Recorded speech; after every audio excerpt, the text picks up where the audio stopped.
The birth of Athena represents one of the most extraordinary and symbolically rich episodes in Greek mythology, emerging from a complex web of divine politics, prophetic warnings, and the fundamental fears that plagued even the king of the gods.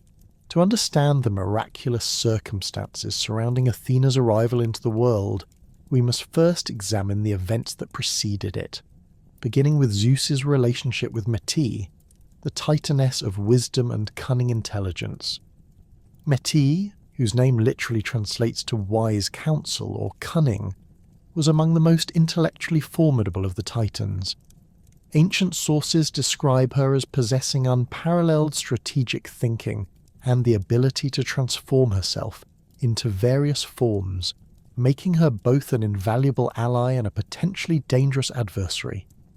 During the Titanomachy, the great war between the Titans and the Olympians, Metis had proven instrumental in Zeus's victory by providing him with the potion that forced Kronos to regurgitate his swallowed children.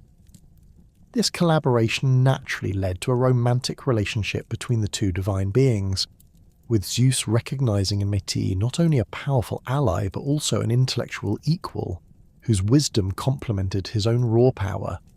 However, the union between Zeus and Metis was destined to be overshadowed by a prophecy that would fundamentally alter the course of divine history. The Fates, those ancient arbiters of destiny, whose pronouncements even Zeus could not easily dismiss, delivered a warning that struck at the very heart of the king of the gods' deepest fears. They foretold that Metis would bear two children. First, a daughter of extraordinary wisdom and martial prowess, and second, a son whose intelligence and strength would surpass even Zeus himself, ultimately leading to the overthrow of the Olympian ruler. This prophecy carried particular weight given Zeus's own history of patricide. He had risen to power by overthrowing his father Kronos, who had in turn deposed his own father Uranus, establishing a pattern of generational conflict that seemed to define the very nature of divine succession. The prospect of facing the same fate that he had inflicted upon his father filled Zeus with a paranoid dread that would drive him to take the most drastic of measures. The solution Zeus devised was as cunning as it was ruthless, drawing upon the same tactics his father had employed, but with a crucial modification. Zeus decided to consume Metis while she was pregnant with their first child. Unlike Kronos, who had swallowed his children after birth, Zeus chose to act preemptively, believing that by consuming both mother and unborn child, he could prevent the prophecy from coming to fruition while simultaneously absorbing Metis' wisdom for himself. The act of consumption took place through deception rather than force, Zeus, employing his considerable charm and perhaps drawing upon Metis' own trusting nature, convinced her to engage in a shape-shifting contest. As Metis transformed herself into increasingly smaller forms to demonstrate her abilities, Zeus seized the moment when she'd taken the form of a fly or droplet of water, depending on the source, and swallowed her whole. Ancient texts describe this moment with varying degrees of detail, but all emphasize the calculated nature of Zeus's action and the complete surprise of Metis, who had no warning of her husband's intentions. Following the consumption of Metis, Zeus believed he had successfully averted the prophetic threat. However, the unborn child within Metis continued to develop, not in a conventional womb, but within the very head of Zeus himself. This unprecedented situation created a unique set of circumstances that would define not only Athena's birth, but also her fundamental nature and attributes. The child grew within Zeus's skull, nourished by the divine essence of both parents and developing in the very seat of Zeus's consciousness and decision-making capacity. As the pregnancy progressed, Zeus began to experience increasingly severe headaches that no amount of divine power could alleviate. Ancient sources describe these pains as excruciating, with Zeus's head feeling as though it would split apart from the pressure building within.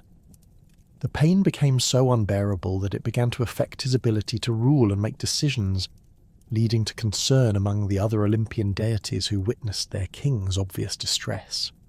The resolution to Zeus's agony came through the intervention of Hephaestus, the divine blacksmith whose skills with metalwork and craftsmanship made him uniquely qualified to address the situation.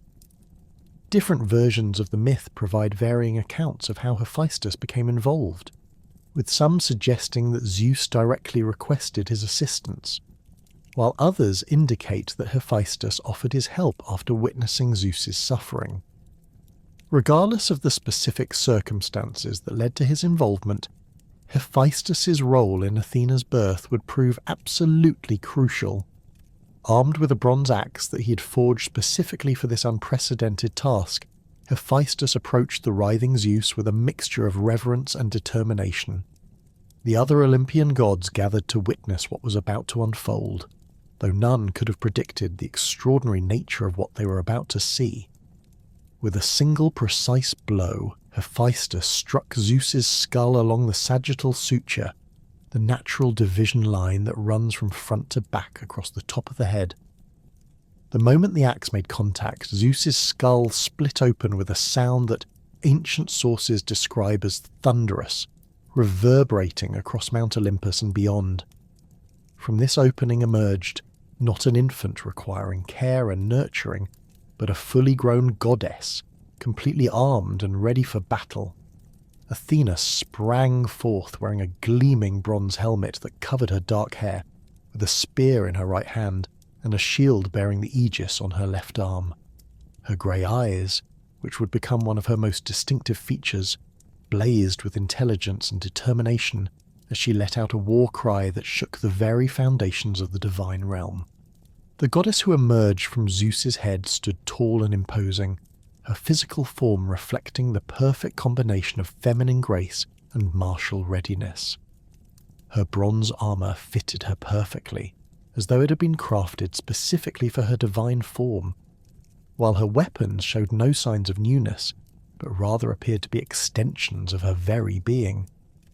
The aegis, that mystical shield associated with both Zeus and later with Athena herself, bore intricate designs that seemed to move and shift in the light, creating an almost hypnotic effect that would later prove useful in battle. The assembled gods stood in stunned silence as they beheld this unprecedented birth. Never before had a deity emerged fully formed and armed from another god's head, and the implications of what they were witnessing were not lost on the divine observers. Hephaestus himself stepped back in amazement, his bronze axe still in hand as he contemplated the magnitude of what he had just accomplished. The tool that had split Zeus's skull showed no damage from its extraordinary use, but Hephaestus would forever after be associated with this miraculous birth. Zeus, meanwhile, experienced immediate relief from the crushing headaches that had plagued him, but this physical comfort was accompanied by a complex mix of emotions as he beheld his daughter. The prophecy that had driven him to such desperate measures had indeed been partially fulfilled, but in a way that exceeded even his expectations. Here stood not merely the wise daughter the fates had foretold, but a goddess whose very birth demonstrated a level of wisdom and strategic capability that surpassed conventional understanding. The symbolic significance of Athena's birth from Zeus's head rather than through conventional means cannot be overstated in understanding both her character and her role in the Greek pantheon. Ancient Greek thinkers recognized that this unusual origin story represented far more than simply a fantastical tale of divine birth.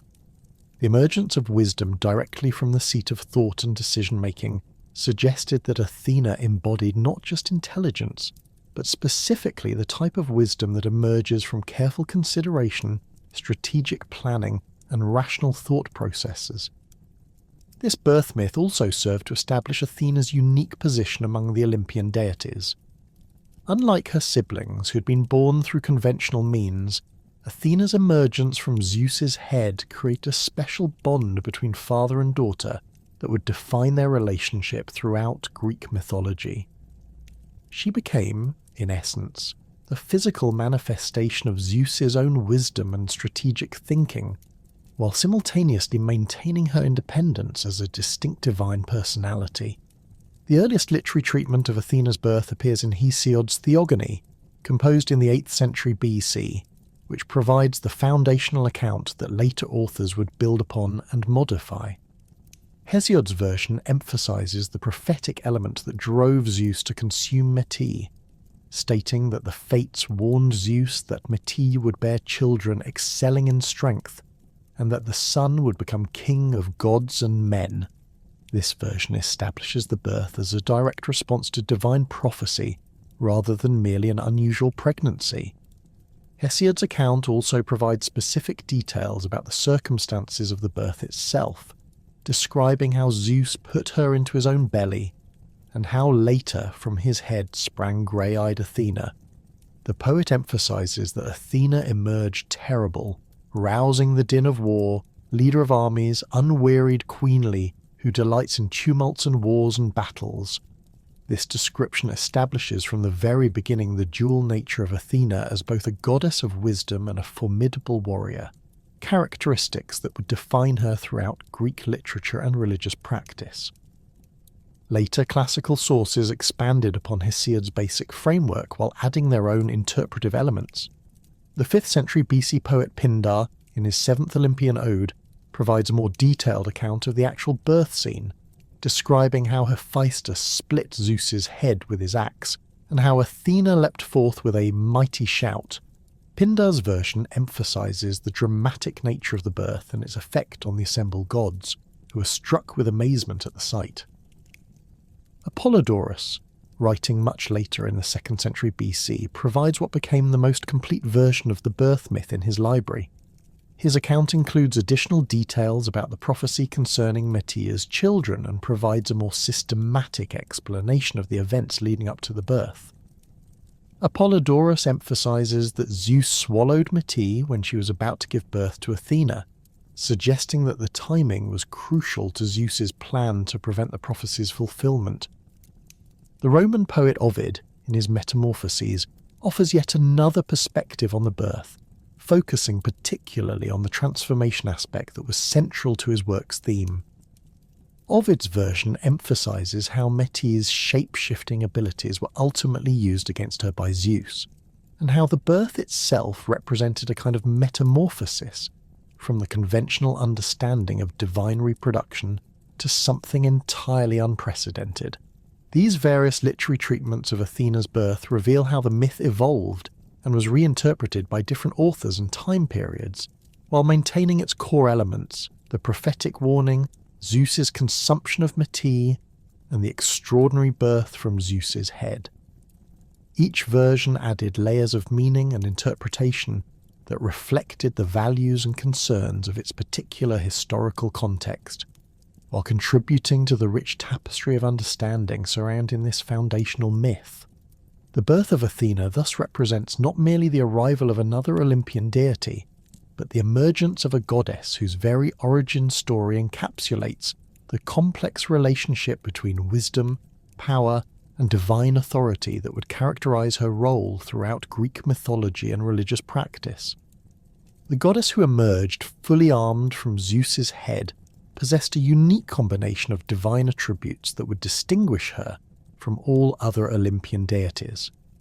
Athena's domains encompassed wisdom in its most practical and strategic forms, warfare conducted through intelligence rather than brute force, and the skilled craftsmanship that transformed raw materials into objects of beauty and utility. These interconnected spheres of influence reflected not merely random assignments of divine responsibility, but a coherent worldview that valued the application of intelligence to practical problems and the elevation of human civilization through thoughtful innovation. Athena's wisdom, known in Greek as Sophia, differed fundamentally from other forms of divine knowledge found in the pantheon. While Apollo possessed prophetic wisdom that revealed future events, and while the Muses inspired artistic and poetic creativity, Athena's wisdom manifested as practical intelligence applied to real-world challenges. Her Sophia encompassed strategic thinking, problem-solving abilities, and the capacity to see connections and patterns that escaped others. This wisdom was not abstract or theoretical, but actively engaged with the material world, seeking to improve conditions for both gods and mortals through intelligent intervention and guidance. ancient sources consistently emphasize that Athena's wisdom was inherited directly from her mother Metis, whose very name embodied cunning intelligence and strategic thinking. However, Athena's wisdom transcended even that of her mother by combining Metis' strategic capabilities with the authority and power derived from her birth from Zeus's head. This unique origin meant that Athena's wisdom carried the weight of divine kingship while maintaining the flexibility and creativity associated with feminine intelligence in Greek thought. The practical applications of Athena's wisdom were visible across multiple domains of human activity. In matters of governance, she served as counselor to heroes and kings, providing strategic advice that balanced immediate needs with long-term consequences. Her guidance typically focused on achieving objectives through intelligent planning rather than direct confrontation, demonstrating a preference for solutions that minimized unnecessary conflict while maximizing beneficial outcomes. This approach to problem-solving became a defining characteristic of Athenian political culture, which prided itself on reasoned debate and strategic thinking in both domestic and foreign affairs. Athena's role as a goddess of warfare represented perhaps the most distinctive aspect of her divine portfolio, particularly when contrasted with her half-brother Ares, who embodied the chaotic and destructive aspects of military conflict. Where Ares revelled in the bloodshed and fury of battle, delighting in violence for its own sake, Athena approached warfare as a strategic endeavour, requiring careful planning, disciplined execution, and clear objectives. Her warfare was defensive rather than aggressive, protective rather than predatory, and always conducted with specific goals in mind rather than mere destruction. The distinction between Athena's and Ares' approaches to warfare reflected broader Greek attitudes toward military conflict and its proper conduct. Ares represented the savage brutality that Greeks associated with barbarian warfare, characterized by uncontrolled violence, lack of strategic thinking, and the glorification of bloodshed as an end in itself. This type of warfare was seen as destructive to civilization and contrary to Greek values of moderation and rational thought. Ares was often portrayed as cowardly when faced with organized resistance, retreating when his initial fury failed to achieve quick victory. Athena, by contrast, embodied the Greek ideal of warfare as a necessary tool for protecting civilization and maintaining justice. Her military interventions were typically defensive in nature, aimed at protecting cities, heroes, or principles rather than conquering territory or inflicting suffering. When she did engage in offensive operations, they were carefully planned campaigns with specific strategic objectives, conducted with discipline and restraint. Her warriors were characterized by their training, equipment, and tactical sophistication, rather than by their individual ferocity or bloodlust. The goddess's approach to warfare emphasized the importance of preparation, training, and technological superiority. She was closely associated with the development of military innovations, including improved armor design, more effective weapons, and superior tactical formations. The famous Greek phalanx formation, which relied on disciplined coordination rather than individual heroics, reflected Athena's influence on military thinking. This formation required extensive training, mutual trust among soldiers, and adherence to tactical doctrine, all qualities that aligned with Athena's emphasis on wisdom and strategic thinking in warfare. Athena's third major domain, craftsmanship, represented the application of intelligence and skill to the creation of useful and beautiful objects. This domain encompassed not only the technical aspects of various crafts, but also the creative intelligence required to envision new possibilities and solve practical problems through innovation. Her patronage extended to metalworking, pottery, weaving, shipbuilding, and numerous other crafts that formed the foundation of Greek economic and cultural life.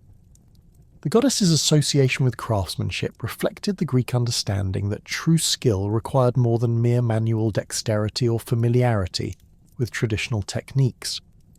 Master craftsmen needed to understand the properties of their materials, the principles underlying their techniques, and the requirements of their intended users.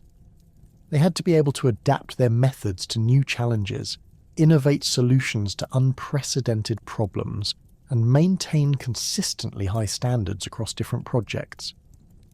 These requirements aligned perfectly with Athena's combination of practical wisdom and attention to detail. Weaving held particular significance among Athena's crafts, serving as both a practical skill essential to household management and a metaphor for the complex interconnections that characterize civilized society. The goddess's mastery of weaving was legendary, with ancient sources describing her ability to create textiles of unprecedented beauty and complexity. Her weaving incorporated not only traditional patterns and techniques, but also innovative designs that told stories, conveyed symbolic meanings, and demonstrated technical capabilities that inspired other craftswomen to push the boundaries of their own skills. The symbolic significance of weaving extended beyond its practical applications to represent the goddess's role in creating and maintaining the social fabric that held communities together. Just as individual threads must be carefully selected, prepared, and woven together to create strong and beautiful cloth, individual citizens required guidance, education, and coordination to form effective and harmonious societies. Athena's patronage of weaving thus represented her broader role in civilizing humanity and promoting the cooperative relationships that enabled cultural advancement. The owl emerged as Athena's most recognizable sacred animal, embodying multiple aspects of the goddess's nature and serving as her constant companion in both artistic representations and mythological narratives. The selection of the owl as Athena's sacred animal was not arbitrary, but reflected careful observation of the bird's characteristics and their alignment with the goddess's attributes. Owls possessed several qualities that made them appropriate symbols for a goddess of wisdom and strategic warfare. The owl's exceptional night vision allowed it to see clearly in darkness when other creatures were effectively blind, making it a natural symbol for the type of insight that penetrated confusion and revealed hidden truths. This capability aligned with Athena's role as a goddess who could perceive solutions to complex problems and identify opportunities that escaped others. The owl's ability to see in darkness also represented the goddess's capacity to provide guidance during difficult periods when conventional wisdom proved inadequate. The nocturnal nature of owl activity reinforced its association with vigilance and watchfulness, qualities essential to both wisdom and warfare. Owls remained alert throughout the night, monitoring their territory for threats and opportunities while other creatures slept. This constant vigilance paralleled Athena's role as a protective deity, who watched over her cities and heroes, ready to intervene when threats emerged or assistance was needed. The image of the owl maintaining its watch through the dark hours became a powerful symbol of the goddess's unwavering attention to her responsibilities. The owl's hunting techniques demonstrated the same combination of patience, observation, and precise execution that characterized Athena's approach to both warfare and problem-solving. Owls did not rely on brute force or aggressive pursuit, but instead used their superior senses to locate prey, their silent flight to approach undetected, and their sharp talons to strike with lethal precision. This hunting style embodied the strategic approach that Athena favored over the direct confrontation preferred by Ares. Athens adopted the owl as its civic symbol, incorporating the bird's image into the city's coinage and official emblems. Athenian silver tetradrachms, among the most widely circulated coins in the ancient Mediterranean world, featured Athena's head on one side and an owl on the reverse, often accompanied by an olive branch and the abbreviated name of the city. These coins served not only as currency but also as ambassadors of Athenian values, carrying the image of the owl throughout the Greek world and beyond. The prominence of the owl on Athenian coinage reflected the city's identification with Athena's wisdom and the practical benefits this divine patronage provided. Athens built its prosperity on trade, craftsmanship, and naval power, all areas where Athena's influence was particularly strong. The city's silver mines at Laurium provided the raw material for its coinage, while Athenian craftsmen transformed this silver into coins of consistent weight and purity that became trusted throughout the Mediterranean. The owl's presence on these coins served as a guarantee of Athenian reliability and skill. The olive tree represented Athena's most significant gift to humanity and served as the primary symbol of her beneficial influence on human civilization. The mythological account of how Athens received its name centers on a contest between Athena and Poseidon, with each deity offering a gift to the city's inhabitants. Poseidon struck the ground with his trident and produced a spring of water, but the water proved to be salty and therefore unsuitable for drinking or irrigation. Athena, demonstrating her characteristic foresight and practical wisdom, struck the ground with her spear and caused the first olive tree to grow. The citizens of the Proto-Athenian settlement recognized immediately that Athena's gift possessed far greater value than Poseidon's spring. The olive tree provided multiple benefits that would sustain and enrich human life for generations. Its fruit could be eaten fresh or preserved, providing a reliable food source that could be stored for long periods without spoiling. The oil extracted from olives served numerous purposes, including cooking, lighting, personal hygiene, and religious rituals. Olive wood proved excellent for construction and tool-making, while the tree's leaves could be used for medicinal purposes and as animal fodder. The olive tree's symbolic significance extended far beyond its practical utility to represent the fundamental principles that Athena embodied. The tree's longevity, with individual specimens living for hundreds or even thousands of years, symbolized the enduring nature of wisdom and the long-term benefits of thoughtful planning. Unlike crops that required annual replanting, olive trees represented investment in the future, requiring initial patience and care, but providing returns for many generations. The olive branch became universally recognized as a symbol of peace, reflecting Athena's preference for resolving conflicts through negotiation and strategic thinking rather than violence. The association between olives and peace was not merely symbolic, but reflected practical realities of ancient Mediterranean life. Olive cultivation required long-term stability and security, as the trees took several years to mature and produce fruit. Communities that invested in olive groves were demonstrating their commitment to peaceful coexistence and their confidence in their ability to maintain control over their territory.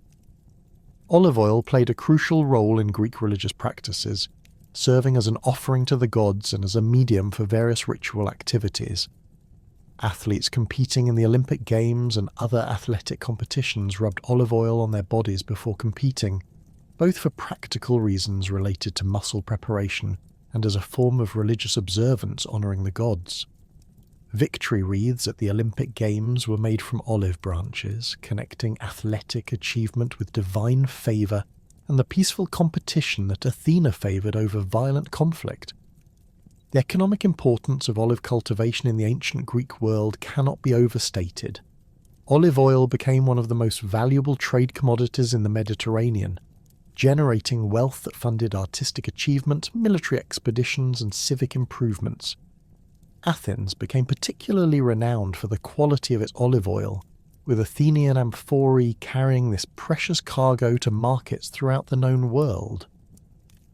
The prosperity generated by olive cultivation enabled Athens to support its large population, maintain its powerful navy, and patronize the artists and philosophers who created the cultural achievements for which the city became famous. The aegis represented Athena's most distinctive and powerful protective symbol, serving simultaneously as defensive equipment and as a weapon that could inspire terror in her enemies. Ancient sources provide varying descriptions of the aegis, with some depicting it as a shield, others as a cloak or breastplate, and still others as a protective garment that could be worn in different configurations, depending on the situation. Despite these variations in physical description, all sources agree that the aegis bore the head of the Gorgon Medusa and possessed supernatural protective powers. The Gorgon's head mounted on Athena's aegis represented one of the most potent apotropaic symbols in Greek culture, capable of turning enemies to stone with its terrifying gaze. Perseus had originally slain Medusa with Athena's assistance, and the goddess claimed the severed head as her trophy, incorporating it into her own protective equipment. The presence of Medusa's head on the aegis served multiple functions, providing both passive protection against attacks and an active weapon that could be deployed against particularly dangerous opponents. The aegis functioned as more than simple defensive equipment, serving as a symbol of divine authority and the power to inspire both protection and fear as circumstances required. When Athena wore the aegis, it demonstrated her readiness for battle while simultaneously offering protection to her allies and warning to potential enemies. The sight of the goddess bearing the aegis was said to inspire courage in her followers while striking fear into the hearts of those who opposed her. The spear completed Athena's martial equipment, representing her active capacity for warfare and her readiness to engage in combat when peaceful solutions proved impossible. Unlike the aegis, which served primarily defensive and symbolic functions, the spear was an unambiguously offensive weapon that demonstrated the goddess's willingness to use force when necessary. However, Athena's spear was not merely a weapon of war, but also a tool of creation and transformation, as demonstrated in the myth of the olive tree's creation. The goddess's spear embodied the principle that force, when properly applied, could create rather than merely destroy. The same weapon that could strike down enemies in battle could also strike the earth and cause beneficial plants to grow, demonstrating that power wielded with wisdom could serve constructive purposes. This dual nature of the spear reflected Athena's broader philosophy that strength should be used to protect and nurture rather than to dominate and exploit. The combination of the aegis and spear in Athena's iconography represented the complete spectrum of strategic options available to a wise leader. The aegis provided protection and the ability to deter aggression through the display of defensive capability, while the spear offered the means to take decisive action when deterrence failed.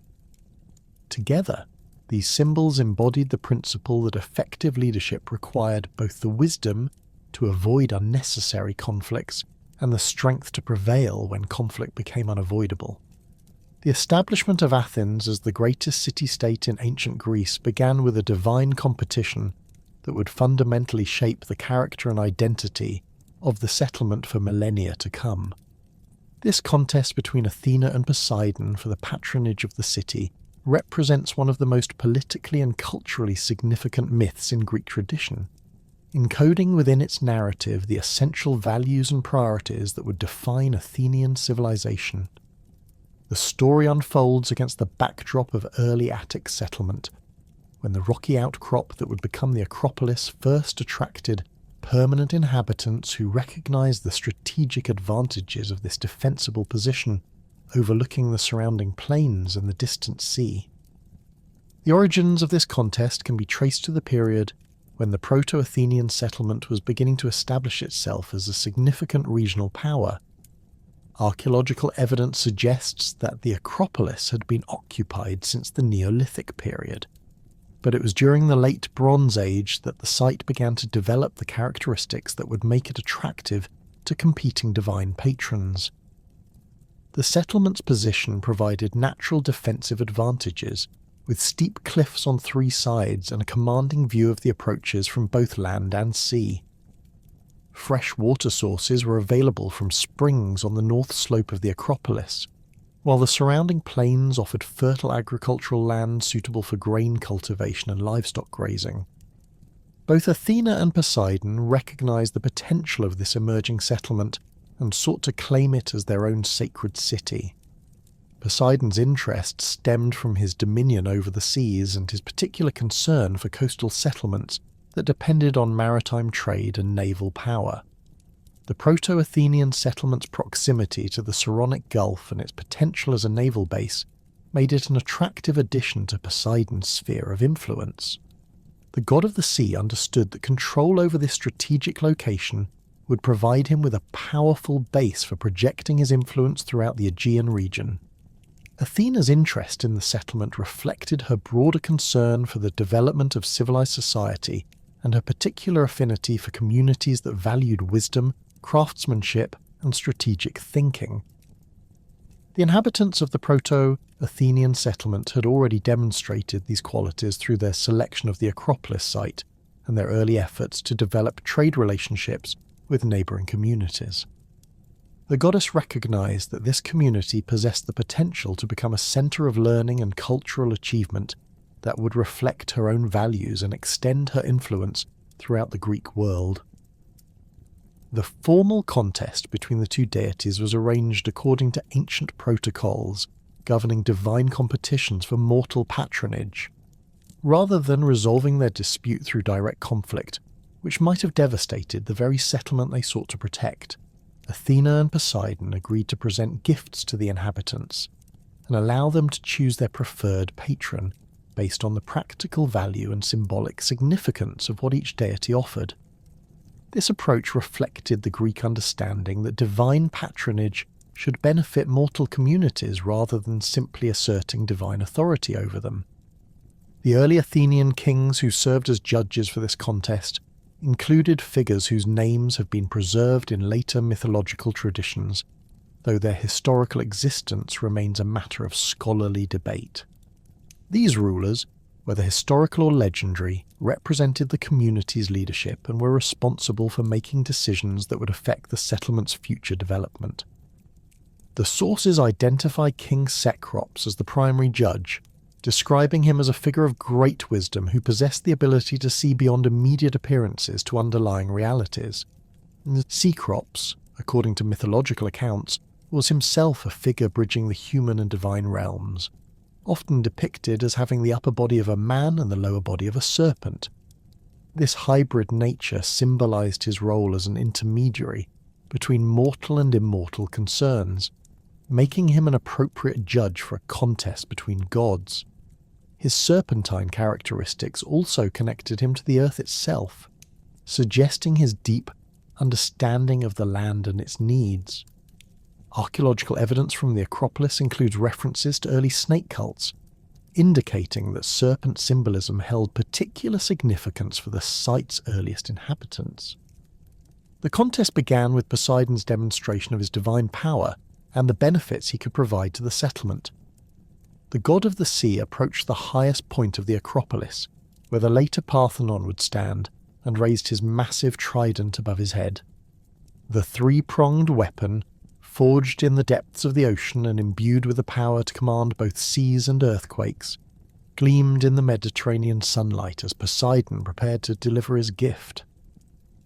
The assembled inhabitants watched in awe as the god brought his trident down with tremendous force, striking the rocky ground of the Acropolis with a sound that echoed across the surrounding landscape.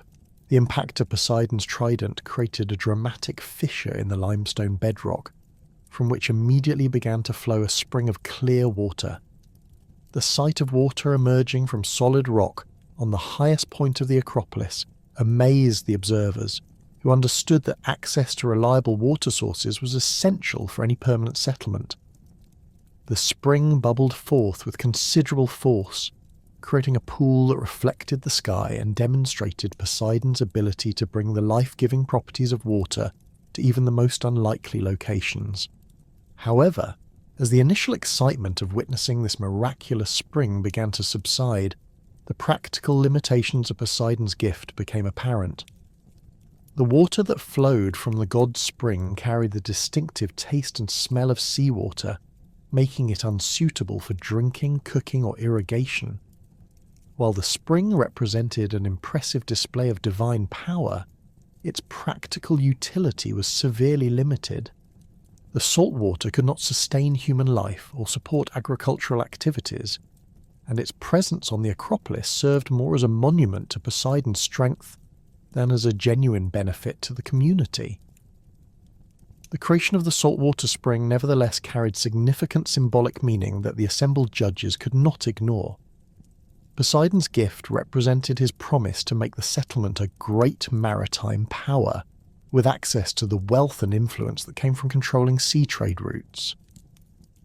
The saltwater symbolized the connection between the hilltop settlement and the vast network of Mediterranean commerce, suggesting that under Poseidon's patronage, the city would develop into a major naval and commercial centre. The god's gift implied that the inhabitants would become skilled sailors and traders, bringing exotic goods and foreign wealth to their rocky stronghold. The saltwater spring also represented Poseidon's volatile and unpredictable nature, reflecting both the opportunities and dangers associated with maritime life. The sea could provide tremendous wealth through trade and fishing, but it could also bring devastating storms, enemy fleets, and the constant uncertainty that characterized life, dependent on maritime activities. Poseidon's gift thus embodied both promise and warning, offering greatness at the cost of perpetual risk and instability. When Athena's turn arrived to present her gift, the goddess approached the same spot where Poseidon had struck the ground. But her demeanour differed markedly from the dramatic display of raw power that had characterised her rival's presentation. Rather than raising her spear high above her head in an obvious show of force, Athena held her weapon at a more modest angle, suggesting that her gift would emerge from wisdom and careful consideration rather than overwhelming might. The goddess's grey eyes surveyed the assembled crowd with an expression of thoughtful assessment, as though she were evaluating not just the immediate situation, but the long-term needs and potential of the community. Athena's strike against the Acropolis rock was delivered with precision rather than overwhelming force, her spear point finding exactly the right spot to achieve her intended result. The sound of her weapon striking stone was sharp and clean, lacking the thunderous reverberations that had accompanied Poseidon's demonstration, but carrying its own note of authority and purpose. From the point where her spear touched the ground, there immediately began to grow something unprecedented in the experience of the assembled observers. The first olive tree emerged from the rocky soil of the Acropolis with a speed that defied natural processes while maintaining the organic beauty of normal plant growth. The tree's roots spread quickly through the limestone bedrock, finding purchase in crevices and drawing sustenance from sources invisible to mortal eyes. Its trunk rose straight and strong, developing the characteristic gnarled bark that would become familiar to generations of olive cultivators. The branches spread in a pleasing pattern that provided both structural strength and aesthetic appeal, while the distinctive silver-green leaves caught the Mediterranean light in ways that created an ever-shifting play of colour and shadow. As the tree reached its full mature size within moments of its creation, it immediately began to produce the fruit that would become Athens' most valuable resource. The olives that appeared on Athena's tree displayed perfect ripeness, their colour ranging from deep green to rich purple-black depending on their position and exposure to sunlight. The fruit hung in abundant clusters that promised not just immediate sustenance, but ongoing productivity for years to come. The sight of a fully mature fruit-bearing olive tree where moments before there had been only bare rock demonstrated divine power channeled toward practical and beneficial purposes. The assembled judges and observers immediately recognized the superior practical value of Athena's gift compared to Poseidon's saltwater spring. The olive tree provided multiple forms of sustenance and utility that would benefit the community in both immediate and long-term ways. The fruit could be consumed fresh during harvest season or preserved in various forms that would provide nutrition throughout the year. The oil extracted from the olives would serve essential functions in cooking, lighting, personal hygiene, and religious observances, while also providing a valuable commodity for trade with other communities. Beyond its immediate practical benefits, the olive tree represented a fundamentally different approach to divine patronage than Poseidon's gift had embodied. Where the saltwater spring symbolized power and grandeur achieved through dramatic displays of force, the olive tree represented wisdom applied to genuine human needs.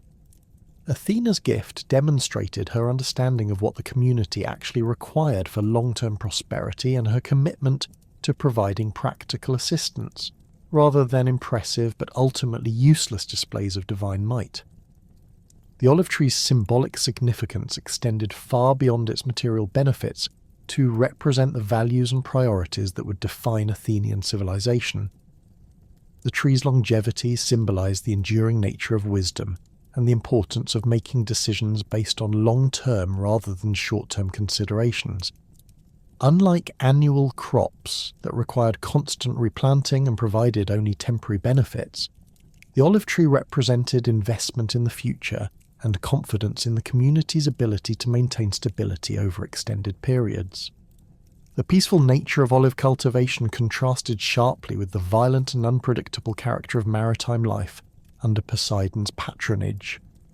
Olive groves required careful tending and protection rather than aggressive expansion or conquest, encouraging the development of stable, defensible communities rather than far-ranging maritime expeditions. The cultivation of olives promoted cooperation between neighbours, as successful olive growing often required shared knowledge, coordinated labour during harvest seasons, and mutual protection of valuable groves against raiders or natural disasters. The decision-making process that followed the presentation of both gifts reflected the democratic principles that would later become central to Athenian political culture. Rather than simply accepting the judgment of King Cecrops alone, the community engaged in extensive discussion and debate about the relative merits of each divine offering. Citizens examined both gifts from multiple perspectives, considering not just their immediate utility but their long-term implications for the community's development and character. The debates surrounding the divine gifts revealed fundamental questions about the type of society the inhabitants wanted to create. Supporters of Poseidon's gift argued that maritime power offered the greatest potential for wealth, influence, and expansion beyond the limited confines of Attica. They pointed to the examples of other coastal settlements that had achieved prominence through sea trade and naval power, suggesting that accepting Poseidon's patronage would position their community to compete successfully with established maritime powers throughout the Mediterranean. Advocates for Athena's olive tree emphasized the stability and self-sufficiency that agricultural prosperity could provide.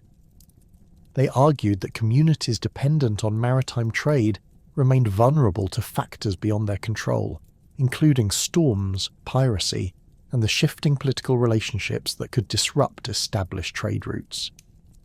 The olive tree offered a form of wealth that could not be easily stolen or destroyed, providing a secure foundation for gradual but sustainable growth and development. The final decision in favor of Athena reflected the community's collective judgment that wisdom and practical utility should take precedence over dramatic displays of power. The citizens recognized that while Poseidon's gift might offer greater short-term excitement and the possibility of rapid expansion, Athena's olive tree provided the solid foundation necessary for long-term prosperity and cultural development. This choice established a precedent for Athenian decision-making that would persist throughout the city-state's history, prioritizing careful analysis and strategic thinking over impulsive action or the pursuit of immediate gratification. The establishment of Athena as Athens' patron goddess initiated a period of intensive religious and architectural development on the Acropolis.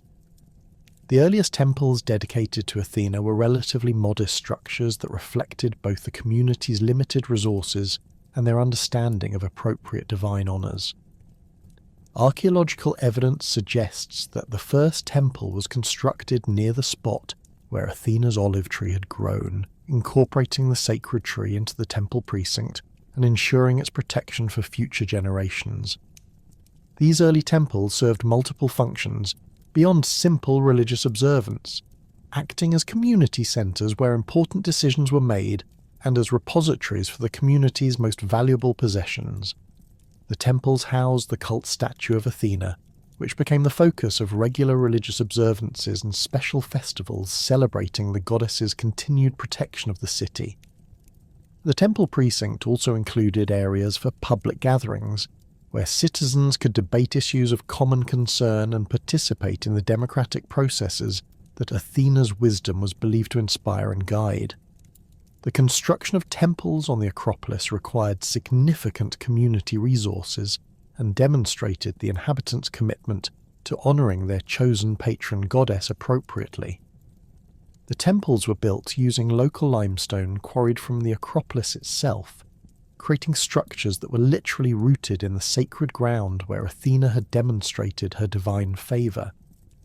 The architectural style reflected both Greek aesthetic principles and practical considerations related to the site's challenging topography and exposure to weather extremes. The transformation of Athens from a modest settlement to the greatest city-state in Greece established the foundation for Athena's most significant intervention in mortal affairs during the legendary Siege of Troy. The 10-year conflict that would become known as the Trojan War provided the perfect stage for Athena to demonstrate her strategic brilliance and protective devotion to the Greek heroes who embodied her ideals of courage tempered by wisdom. Her role in this epic conflict went far beyond mere divine favoritism, representing instead a comprehensive campaign to ensure that intelligence and strategic thinking would triumph over brute force and chaotic violence. Athena's involvement in the Trojan War began long before the first Greek ships arrived on the beaches of the Troad. The goddess had observed with growing concern the increasing arrogance and impiety displayed by the Trojans, particularly their failure to honour the gods appropriately and their tolerance for Paris's violation of the sacred bonds of hospitality when he abducted Helen from Menelaus's palace in Sparta. The abduction itself represented more than a personal affront or even a political crisis. It constituted a fundamental challenge to the divine order that governed relationships between mortals and immortals, hosts and guests, and civilized peoples throughout the Mediterranean world. The goddess's decision to support the Greek cause reflected her broader commitment to maintaining the principles of justice and proper conduct that she believed essential to civilized society. Paris's actions had violated multiple sacred obligations, beginning with his abuse of Menelaus's hospitality and extending to his theft of both Helen and substantial portions of the Spartan royal treasury. These violations could not be ignored without undermining the entire system of international law and religious obligation that enabled peaceful interaction between different communities and kingdoms. Athena's strategic approach to the conflict demonstrated her characteristic preference for careful planning and coordinated action over the impulsive violence that characterized other divine interventions in mortal affairs. Rather than simply appearing on the battlefield to slaughter Trojan warriors directly, she chose to work through mortal agents who could serve as examples of how divine wisdom could enhance human capabilities without replacing human agency and responsibility. This approach reflected her understanding that lasting victory required not just military success, but the establishment of principles and precedents that would guide future conduct. The goddess's selection of favoured heroes reflected her ability to recognise and nurture the qualities she most valued in mortal champions. Odysseus, the king of Ithaca, embodied the intellectual flexibility and strategic creativity that Athena prized above all other martial virtues. His reputation for clever solutions to seemingly impossible problems had already established him as one of Greece's most valuable military assets before the expedition to Troy began. Athena recognized in Odysseus a kindred spirit whose natural intelligence could be enhanced and directed through divine guidance without compromising his essential humanity. Diomedes, the young king of Argos, represented a different but equally valuable type of heroic excellence that combined physical prowess with tactical intelligence and unwavering courage. Unlike many of his contemporaries who relied primarily on individual strength and ferocity in battle, Diomedes demonstrated an understanding of warfare as a coordinated effort requiring discipline, planning, and adaptation to changing circumstances. His willingness to accept divine guidance while maintaining his own moral judgment made him an ideal instrument for Athena's strategic interventions. Achilles, the greatest of all Greek warriors, presented Athena with both tremendous opportunities and significant challenges as a potential champion. His unmatched combat abilities and divine parentage through his mother Thetis made him capable of achievements that no purely mortal warrior could accomplish. However, his volatile temperament and tendency toward excessive pride required careful management to prevent his destructive impulses from undermining the Greek cause.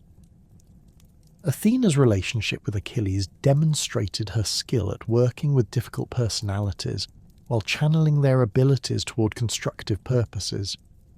The siege of Troy itself unfolded as a complex military and diplomatic campaign that tested every aspect of Athena's strategic capabilities. The city's formidable defences, including walls built by the gods Apollo and Poseidon during an earlier period of divine service to King Laomedon, made direct assault extremely costly and potentially futile. The Trojan army, led by the noble Hector and supported by numerous allied contingents from throughout Asia Minor, possessed both the numbers and the tactical skill necessary to maintain effective resistance against the Greek invasion force. Athena's initial interventions focused on providing her chosen champions with the enhanced capabilities they needed to excel in individual combat, while gradually building the psychological and tactical advantages that would eventually enable Greek victory. Her assistance took multiple forms, ranging from direct physical enhancement during critical moments to strategic advice that helped Greek commanders identify and exploit Trojan weaknesses. The goddess demonstrated remarkable subtlety in her interventions, providing assistance that amplified her champion's natural abilities without making them dependent on divine aid for their effectiveness. The relationship between Athena and Odysseus developed into one of the most productive partnerships between deity and mortal in Greek mythology, characterized by mutual respect and shared commitment to achieving objectives through intelligence rather than brute force. Odysseus's natural cunning and strategic insight aligned perfectly with Athena's preference for indirect approaches to problem-solving, creating a collaboration that consistently produced innovative solutions to military challenges. The goddess appreciated Odysseus's ability to think several moves ahead of his opponents, while maintaining the flexibility necessary to adapt his plans when circumstances changed unexpectedly. Athena's guidance of Odysseus during the siege demonstrated her understanding that successful military leadership required not only tactical brilliance, but also the ability to maintain morale and cohesion among diverse and often fractious allied forces. The Greek army assembled at Troy included contingents from throughout the Greek world, each with its own traditions, leadership styles, and strategic priorities. Odysseus's diplomatic skills, enhanced by Athena's wisdom, proved essential in maintaining the fragile coalition that made Greek victory possible. The goddess's support for Diomedes manifested most dramatically during his Aristeia, the day of supreme heroic achievement when he dominated the battlefield and even succeeded in wounding 2 Olympian deities who had intervened on the Trojan side. Athena's enhancement of Diomedes' natural abilities during this episode demonstrated her willingness to escalate divine involvement when circumstances required more direct intervention. She removed the mist from his eyes that normally prevented mortals from seeing divine beings clearly, enabling him to identify and engage Aphrodite and Ares when they attempted to protect their favoured Trojan champions. The confrontation between Diomedes and Aphrodite revealed important aspects of Athena's strategic thinking and her understanding of the different roles played by various Olympian deities in mortal conflicts. Aphrodite's intervention on behalf of her son Aeneas represented the type of emotional and impulsive, divine favoritism that Athena believed counterproductive to achieving lasting solutions to complex problems. By enabling Diomedes to wound Aphrodite and force her withdrawal from the battlefield, Athena demonstrated that strategic thinking and disciplined action could overcome even divine opposition when that opposition was based on personal preference rather than principled commitment to justice. The encounter between Diomedes and Ares proved even more significant in establishing Athena's superiority in matters of warfare and strategic thinking. Ares had entered the battle in support of the Trojans, bringing with him the chaotic violence and undisciplined fury that characterized his approach to military conflict.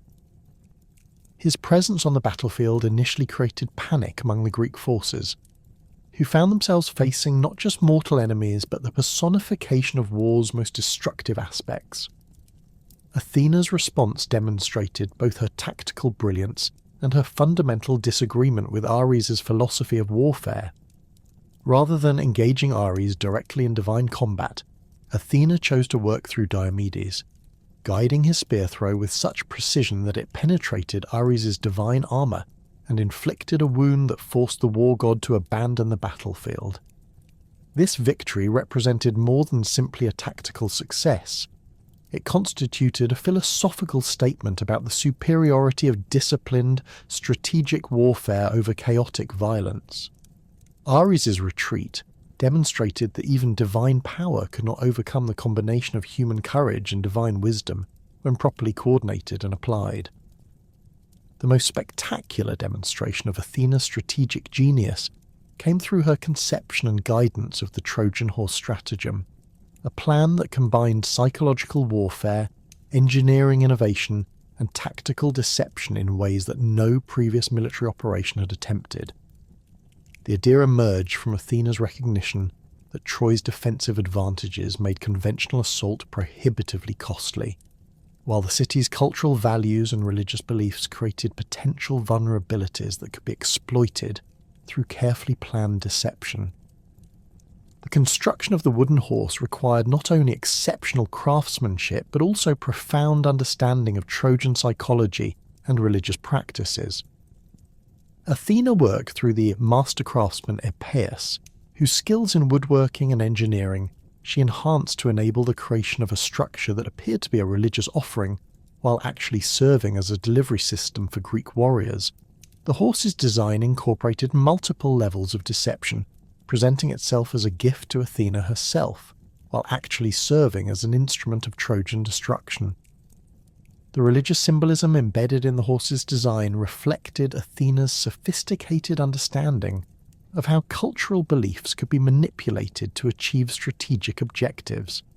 The Trojans' reverence for horses, which they associated with divine favour and military prowess, made them predisposed to view the wooden construction as a positive omen rather than a potential threat. The inscription claiming that the horse was dedicated to Athena for the Greeks' safe return home played upon Trojan assumptions about Greek religious practices while concealing the true purpose of the offering. The selection of warriors to hide within the horse demonstrated Athena's careful attention to the psychological as well as military requirements of the mission. The chosen heroes needed not only exceptional combat skills, but also the mental discipline necessary to remain hidden for extended periods while surrounded by enemies. Odysseus's leadership of this select group reflected his unique combination of tactical brilliance and psychological resilience, qualities that made him ideally suited to coordinate the complex operation that would determine the war's outcome. The goddess's management of the horse stratagem extended beyond its initial conception and construction to include careful orchestration of the events that would convince the Trojans to bring the wooden structure inside their city walls. The apparent Greek withdrawal from the beaches of Troy, leaving behind only the mysterious horse and the captured spy Sinon, created exactly the psychological conditions necessary to make the deception effective. Athena's influence guided every aspect of this elaborate performance, ensuring that each element contributed to the overall impression of Greek defeat and departure. Sinon's testimony to the Trojans about the horse's supposed religious significance represented perhaps the most crucial element of Athena's deception, requiring not only convincing acting ability, but also profound knowledge of both Greek and Trojan religious practices.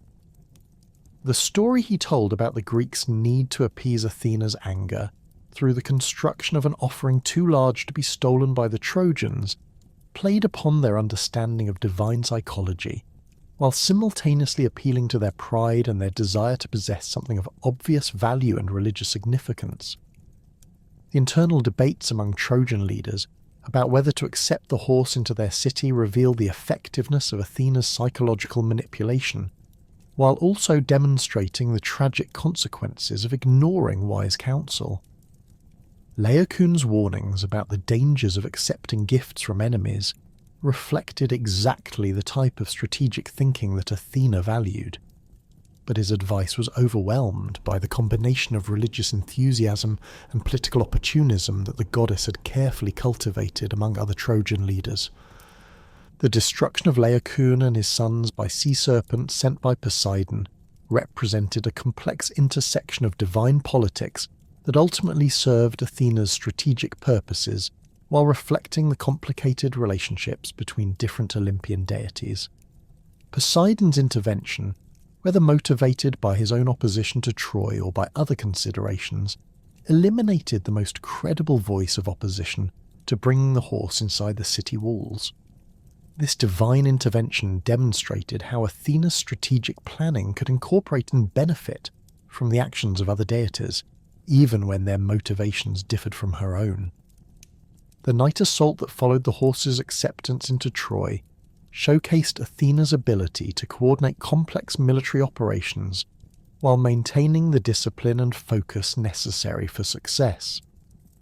The warriors hidden within the horse had to emerge at precisely the right moment, overcome the immediate guards, and secure the city gates for the returning Greek army, all while maintaining the element of surprise that made victory possible. The goddess's guidance ensured that each phase of this intricate operation proceeded according to plan, despite the numerous opportunities for confusion or failure. Athena's conflicts with other Olympian deities during the Trojan War reflected broader disagreements about the proper relationship between gods and mortals and the appropriate methods for resolving conflicts between different communities. Her opposition to Aphrodite stemmed not merely from their support for opposing sides in the conflict, but from fundamental philosophical differences about the values that should guide both divine and mortal behaviour.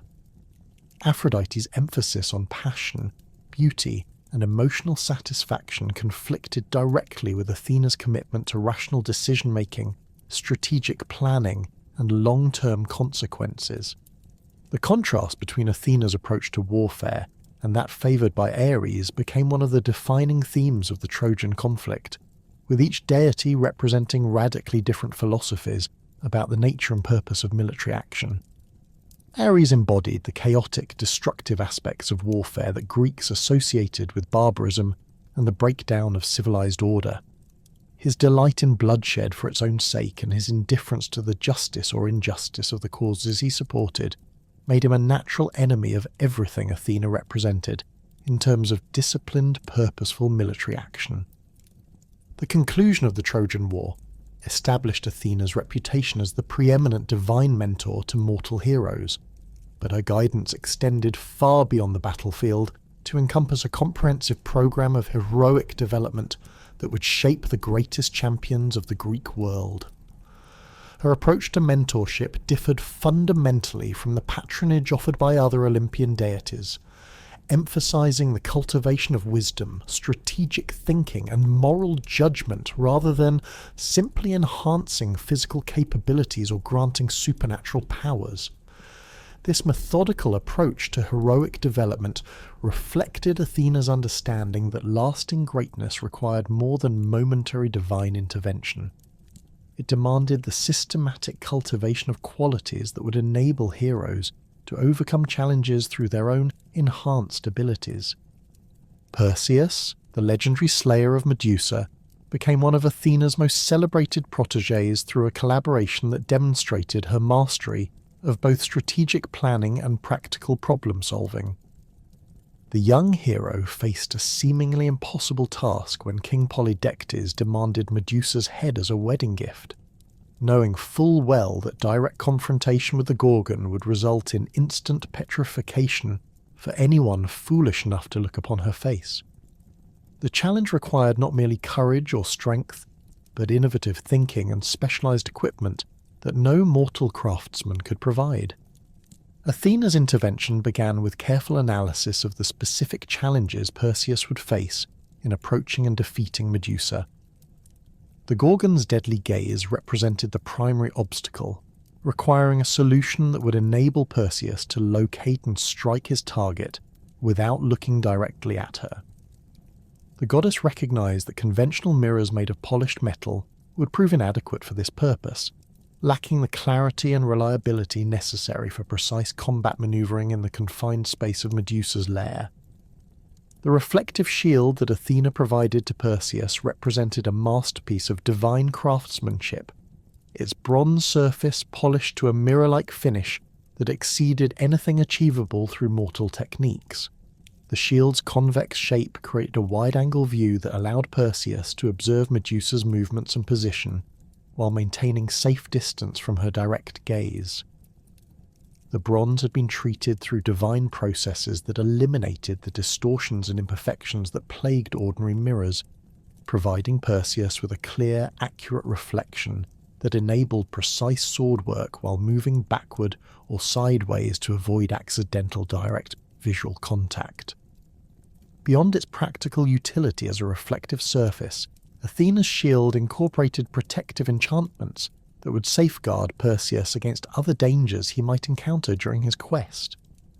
The bronze surface could deflect not only Medusa's petrifying gaze if accidentally glimpsed in reflection, but also physical attacks from the Gorgon's claws and fangs. The shield's weight had been carefully balanced to provide maximum protection without impeding Perseus's mobility, recognizing that success would depend as much on his ability to maneuver quickly as on his capacity to strike accurately. Athena's strategic counsel to Perseus encompassed far more than equipment provision, extending to comprehensive tactical guidance that addressed every aspect of the mission from approach to escape. The goddess explained the geography of the Gorgon's island lair, identifying the most advantageous approach routes that would minimize Perseus's exposure to detection, while maximizing his tactical options once combat began. She provided detailed intelligence about Medusa's habits and behavioral patterns, enabling Perseus to time his attack for maximum effectiveness. The goddess's guidance included specific instructions about the proper technique for decapitating Medusa while avoiding her gaze, emphasizing the importance of swift, decisive action once the attack commenced. Perseus learned to coordinate his sword movements with the images reflected in his shield, developing the unusual skill of fighting while looking away from his target. This technique required extensive practice and mental discipline, as it contradicted every instinct developed through conventional combat training. Athena's mentorship extended to the psychological preparation necessary for facing such an unprecedented challenge. She helped Perseus understand that success would depend not on suppressing his natural fear, but on channeling that fear into heightened awareness and precision. The goddess taught him meditation techniques that would enable him to maintain calm focus even when confronted with the terrifying reality of Medusa's presence, recognizing that panic or hesitation would prove fatal in such circumstances. The goddess also provided Perseus with crucial intelligence about Medusa's sisters, Stheno and Euryale, who were immortal and therefore could not be killed through conventional means. Athena's strategic planning included detailed escape routes and timing that would enable Perseus to complete his mission and depart before the other Gorgons could organize effective pursuit. She explained how to use Medusa's severed head as both trophy and weapon, warning Perseus about the continued potency of its petrifying gaze even after death. The successful completion of Perseus's mission established a template for Athena's approach to heroic mentorship that combined practical assistance with strategic guidance and psychological preparation. The goddess's support enabled Perseus to achieve something that would have been impossible through courage or skill alone, but her assistance required Perseus to develop new capabilities and demonstrate exceptional judgment under extreme pressure.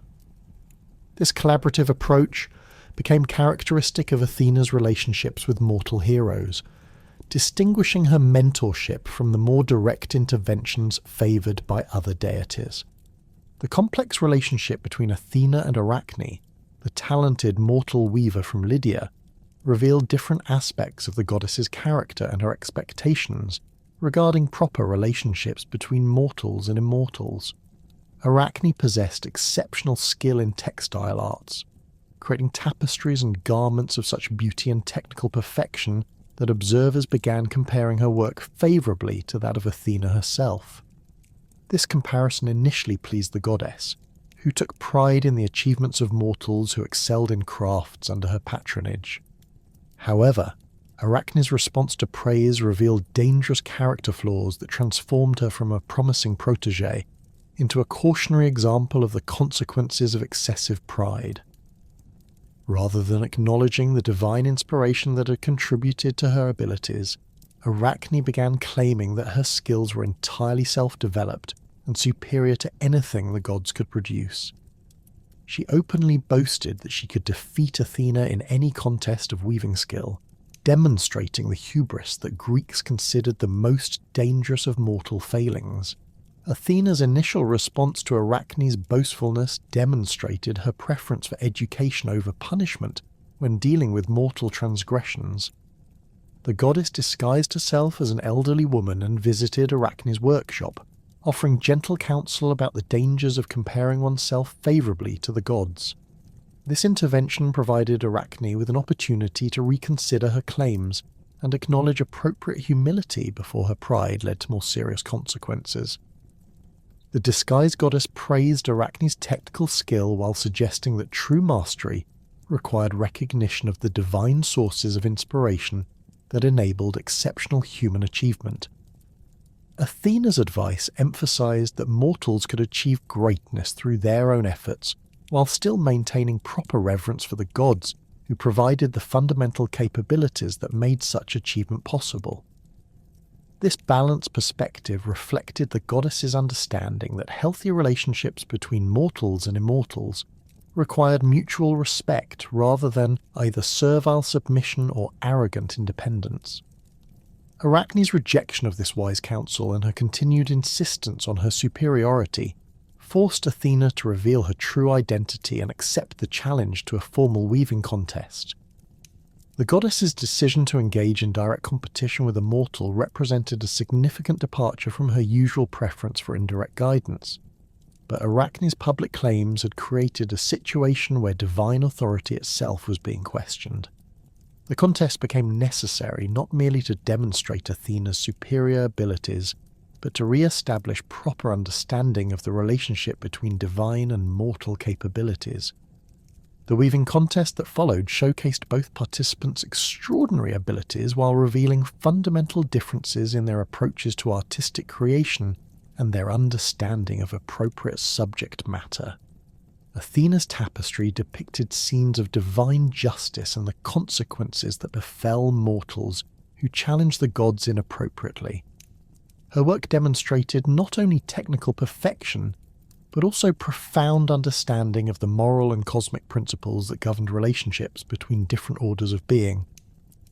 Athena's tapestry incorporated complex symbolic elements that conveyed multiple layers of meaning through visual metaphors and allegorical representations. The central scene showed the contest between herself and Poseidon for the patronage of Athens, emphasizing the wisdom of choosing practical benefits over impressive but ultimately useless displays of power.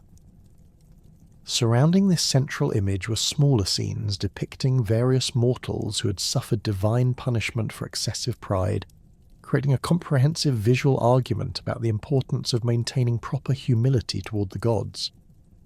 The technical execution of Athena's work exceeded anything previously created in the mortal realm, incorporating weaving techniques that pushed the boundaries of what was possible with conventional materials and tools. The goddess's threads seemed to possess qualities that enabled effects impossible through purely mortal craftsmanship, creating images that appeared to move and change depending on the viewer's perspective. The colours displayed depth and vibrancy that no earthly dyes could achieve, while the texture of the finished work combined the strength necessary for practical use with the delicacy required for artistic beauty. Arachne's competing tapestry demonstrated exceptional technical skill while revealing the dangerous attitudes that had led to the contest. Her work depicted scenes of divine misconduct, focusing particularly on episodes where gods had deceived or mistreated mortals through abuse of their superior power. The images showed Zeus's various transformations for the purpose of seducing mortal women, Poseidon's violent assaults, and other examples of divine behaviour that contradicted the moral standards the gods claimed to uphold. The artistic quality of Arachne's tapestry approached that of Athena's work in terms of technical execution, demonstrating that mortal skill could indeed achieve levels previously thought to be exclusively divine. Her use of colour, composition, and symbolic imagery showed sophisticated understanding of advanced artistic principles, while her weaving technique displayed innovations that enhanced both the visual impact and structural integrity of her work. The tapestry represented a genuine masterpiece of textile art that would have brought honour to its creator under different circumstances.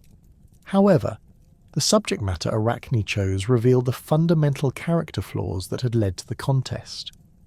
Rather than using her exceptional abilities to celebrate divine wisdom or human achievement, she had chosen to focus on divine failings and moral contradictions. Her tapestry constituted not merely artistic expression, but active criticism of the gods' behaviour and implicit challenge to their authority to judge mortal conduct. This approach demonstrated that technical skill without proper wisdom and moral judgment could become a source of destruction rather than creative achievement. Athena's reaction to Arachne's completed tapestry reflected the complex emotions of a goddess who could appreciate exceptional artistry while recognizing the dangerous implications of how that artistry had been employed. The technical quality of Arachne's work was undeniable, representing achievement that genuinely approached divine standards through mortal effort and innovation. However, the content and intent of the tapestry constituted such a serious challenge to divine authority that it could not be overlooked or forgiven. The transformation of Arachne into a spider represented not merely punishment, but a form of poetic justice that preserved her exceptional weaving abilities while eliminating the pride and rebelliousness that had made those abilities dangerous. As a spider, Arachne would continue to create intricate and beautiful webs, demonstrating the same technical mastery that had characterized her human work. However, her new form would prevent her from challenging divine authority or inspiring similar hubris in other mortals who might observe her achievements. The story of Arachne became a powerful teaching tool that Athena used to illustrate the proper relationship between divine inspiration and mortal achievement. The goddess did not oppose human excellence or discourage mortals from developing their capabilities to the fullest extent possible. Instead, she insisted that such development be accompanied by appropriate recognition of the divine sources that made exceptional achievement possible and proper humility regarding the limitations that distinguish mortal from immortal capabilities. Athena's role in the quest of Jason and the Argonauts demonstrated her capacity to contribute to large-scale collaborative enterprises while maintaining her characteristic focus on practical problem-solving and strategic planning. The expedition to retrieve the Golden Fleece from Kolchis represented one of the most ambitious undertakings in Greek heroic tradition, requiring not only exceptional courage and skill from individual participants, but also unprecedented cooperation between heroes from different regions and kingdoms throughout the Greek world. The construction of the Argo, the ship that would carry the heroes on their quest, provided Athena with an opportunity to demonstrate her mastery of naval architecture and her understanding of the specific requirements that would enable success in such an ambitious venture. The goddess worked closely with the master shipbuilder Argus, whose natural skills she enhanced through divine inspiration and guidance, creating a vessel that exceeded conventional shipbuilding capabilities while remaining practical for extended ocean voyaging. Athena's contributions to the Argo's design addressed both the immediate practical requirements of the voyage and the unique challenges that the heroes would face during their quest. The ship needed to be large enough to carry 50 of Greece's greatest heroes, along with the supplies necessary for an extended expedition, while remaining manoeuvrable enough for navigation through unfamiliar waters and potential combat situations. The goddess's design achieved this balance through innovative hull construction that maximized internal space while maintaining the structural integrity necessary for ocean travel. The divine craftsmanship that Athena incorporated into the Argo's construction included several features that would prove crucial to the expedition's success. The ship's keel was carved from a sacred oak tree from the oracle at Dodona, imbuing the vessel with prophetic capabilities that would provide guidance during critical moments of the voyage. This integration of divine wisdom into the ship's fundamental structure reflected Athena's understanding that success would depend as much on good judgment and timely information as on courage and seamanship. The Argo's sail represented another example of Athena's innovative approach to solving practical problems through divine craftsmanship. The fabric was woven using techniques that the goddess had developed specifically for this project, creating material that was both stronger and lighter than conventional sailcloth, while incorporating patterns that enhanced the sail's efficiency in capturing and directing wind power. The sail's design enabled the Argo to achieve greater speed and maneuverability than ships of comparable size, providing tactical advantages that would prove essential during the expedition. Athena's guidance extended beyond the ship's construction to encompass strategic planning for the voyage itself and the specific challenges the Argonauts would encounter in their quest for the Golden Fleece. The goddess provided Jason with detailed intelligence about the geography of the route to Colchis, including information about dangerous passages, potential sources of supplies, and political conditions in the various kingdoms the expedition would encounter along the way. The relationship between Athena and Heracles during his famous 12 labours illustrated the goddess's ability to provide effective support to heroes whose approaches to problem-solving differed significantly from her own preferred methods. Heracles embodied the application of overwhelming physical strength to seemingly impossible challenges, relying primarily on his divine parentage and exceptional muscular development to overcome obstacles that would defeat ordinary mortals. This approach contrasted sharply with Athena's emphasis on strategic thinking and innovative solutions, creating potential for conflict between the goddess and her protégé. However, Athena recognized that Heracles' exceptional strength, when properly directed and supported, could achieve results that purely intellectual approaches might not accomplish. The goddess's mentorship focused on helping Heracles understand when direct application of force was appropriate and when alternative approaches might prove more effective. Her guidance helped him develop the judgment necessary to distinguish between problems that required strength and those that demanded different types of solutions. During Heracles' encounter with the Nemean lion, Athena's assistance took the form of strategic advice, rather than direct intervention or equipment provision. The goddess helped Heracles understand that the lion's invulnerable hide made conventional weapons useless, requiring him to develop new tactics that relied on his exceptional strength, while avoiding approaches that would prove ineffective regardless of how much force was applied.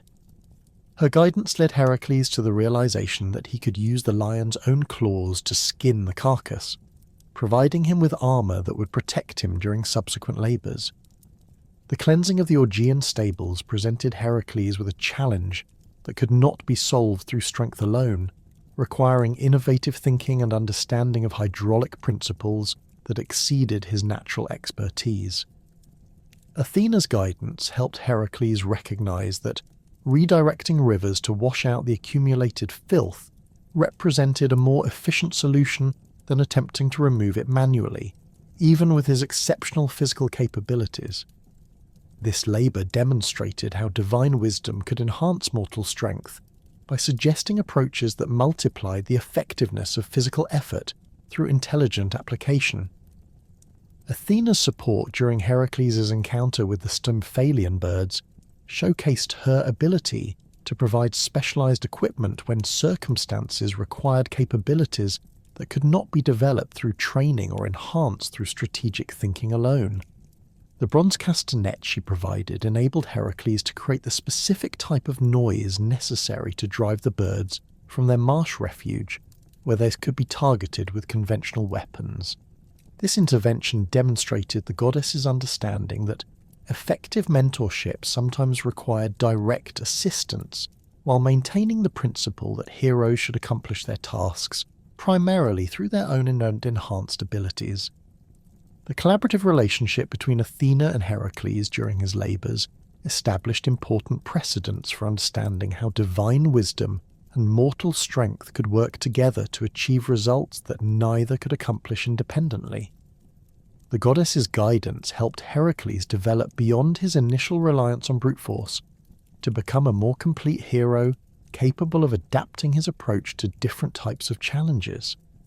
This development reflected Athena's broader educational philosophy, which emphasized growth and learning rather than simple task completion. The transformation of Athena from a mythological figure into the living heart of Athenian religious and civic life reached its fullest expression during the classical period, when the goddess's worship became inseparable from the city's identity and political structure. The cult of Athena in classical Athens represented far more than conventional religious observance. It constituted a comprehensive system of ritual, festival, and daily practice that reinforced social cohesion, celebrated civic values, and maintained the spiritual connection between the goddess and her chosen city. This elaborate religious framework developed over centuries of continuous refinement, incorporating elements from archaic traditions while adapting to the changing needs of an increasingly complex urban society. The Panathenaea festival stood as the greatest and most spectacular celebration in Athena's honour, transforming Athens every 4 years into a stage for the most elaborate religious pageantry in the Greek world. The festival's origins traced back to the earliest period of Athenian history, but by the 6th century BC it had evolved into a comprehensive celebration that lasted for several days and involved virtually every segment of Athenian society. The festival served multiple functions simultaneously, honouring the goddess who protected the city, demonstrating Athens' prosperity and cultural sophistication to foreign visitors, and providing opportunities for citizens to participate in shared religious experiences that reinforce their common identity. The Great Panathenaea, celebrated every 4 years, distinguished itself from the annual Lesser Panathenaea through its expanded program of events and the international participation it attracted. The festival began with preliminary ceremonies that prepared both the city and its inhabitants for the main celebrations. These preparatory rituals included purification ceremonies for participants, the decoration of public spaces with garlands and tapestries, and the organisation of the various groups that would take part in the grand procession that formed the festival's centrepiece. The procession itself represented one of the most carefully orchestrated public events in the ancient world, involving hundreds of participants arranged in a specific order that reflected both religious significance and social hierarchy. The procession began at the Dipylon Gate, the main entrance to Athens, and followed the Panathenaic Way through the Agora and up the steep slope of the Acropolis to the Parthenon. This route had been specially paved with marble blocks to provide a suitable surface for the ceremonial march, while the buildings along the way were decorated with banners and temporary structures that enhanced the visual impact of the parade. At the head of the procession marched young Athenian men, selected for their physical perfection and moral character, carrying olive branches and wearing crowns of myrtle to symbolize their dedication to the goddess. These youths, known as Knephoroi when they carried sacred baskets containing ritual implements, represented the future of Athenian society, and their prominent position in the procession emphasized the community's investment in its next generation. Their selection required not only physical beauty and athletic ability, but also demonstration of good character and family reputation, ensuring that those who led the procession embodied the values that Athenians associated with their patron goddess. Following the young men came representatives of various crafts and professions, each group carrying the tools and products of their trade to demonstrate how Athena's patronage benefited every aspect of economic life. Potters displayed their finest ceramics, metal workers carried examples of their most skillful bronze and silver work, and weavers showed textiles that demonstrated the techniques Athena had taught to mortals. These professional groups wore distinctive clothing that identified their specialties, while maintaining the overall dignity appropriate to a religious procession. The sacrificial animals formed another crucial element of the procession, with cattle, sheep and goats decorated with ribbons and garlands as they were led toward their ceremonial destiny. The selection of these animals required careful attention to their physical condition and appearance, as only perfect specimens were considered suitable offerings to the goddess. The cattle intended for the great sacrifice at the Parthenon were particularly magnificent beasts, chosen for their size, colour and freedom from any physical defects that might make them unacceptable to Athena. Musicians and singers provided auditory accompaniment to the visual spectacle, performing hymns and paeans that had been composed specifically for the Panathenaea or adapted from traditional religious songs. The musical programme included both instrumental pieces performed on flutes, lyres and drums, and choral work sung by trained choruses representing different age groups and social classes. These musical elements served not only to enhance the ceremonial atmosphere, but also to coordinate the movement of the large procession and ensure that all participants maintained appropriate pace and spacing.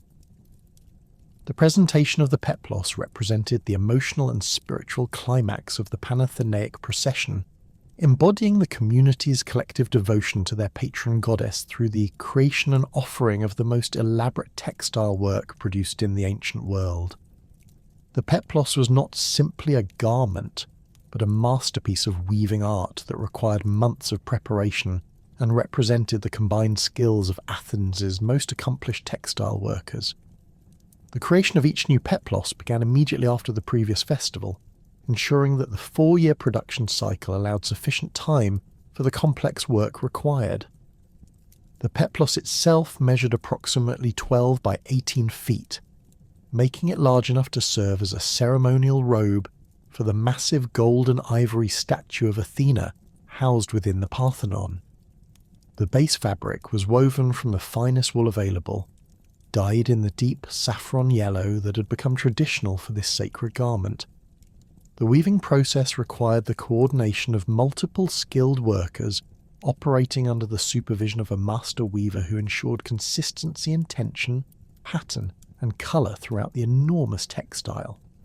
The decorative elements that adorned the peplos represented the most sophisticated textile art produced in the classical world, incorporating techniques that pushed the boundaries of what was possible with contemporary materials and tools.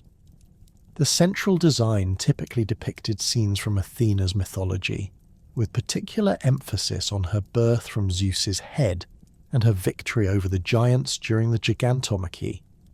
These narrative scenes were created through a combination of weaving techniques and embroidery work that achieved effects comparable to the finest painted pottery or metalwork of the period. The borders of the peplos featured intricate geometric patterns interwoven with smaller mythological scenes and symbolic elements that reinforced the garment's religious significance. These decorative borders required exceptional skill to execute properly, as they involved multiple colours of thread and complex pattern work that had to be coordinated across the entire perimeter of the massive textile. The geometric elements drew upon traditional Greek design motifs, while incorporating innovations that reflected contemporary artistic developments. The actual presentation of the peplos during the procession involved elaborate staging that maximised its visual impact while maintaining appropriate religious solemnity. The garment was suspended from a specially constructed framework that allowed it to be displayed vertically, creating the impression of a giant banner or sail as it moved through the city. This framework was mounted on a wheeled platform that could navigate the streets while providing stable support for the precious textile, ensuring that it remained properly displayed throughout the long journey from the Dipolon Gate to the Acropolis. The team responsible for transporting the peplos included both technical specialists who managed the mechanical aspects of moving the display framework and religious officials who ensured that proper ritual protocols were observed throughout the process. The selection of these individuals required careful consideration of their technical competence, physical strength, and religious standing within the community. Their coordinated efforts were essential to the successful completion of one of the most logistically complex elements of the entire festival.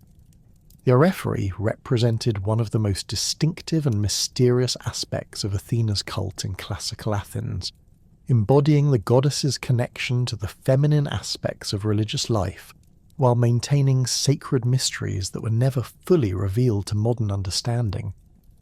These young priestesses, selected from aristocratic Athenian families when they were between 7 and 11 years old, served Athena for a period of approximately 1 year while living on the Acropolis in close proximity to the goddess's most sacred spaces.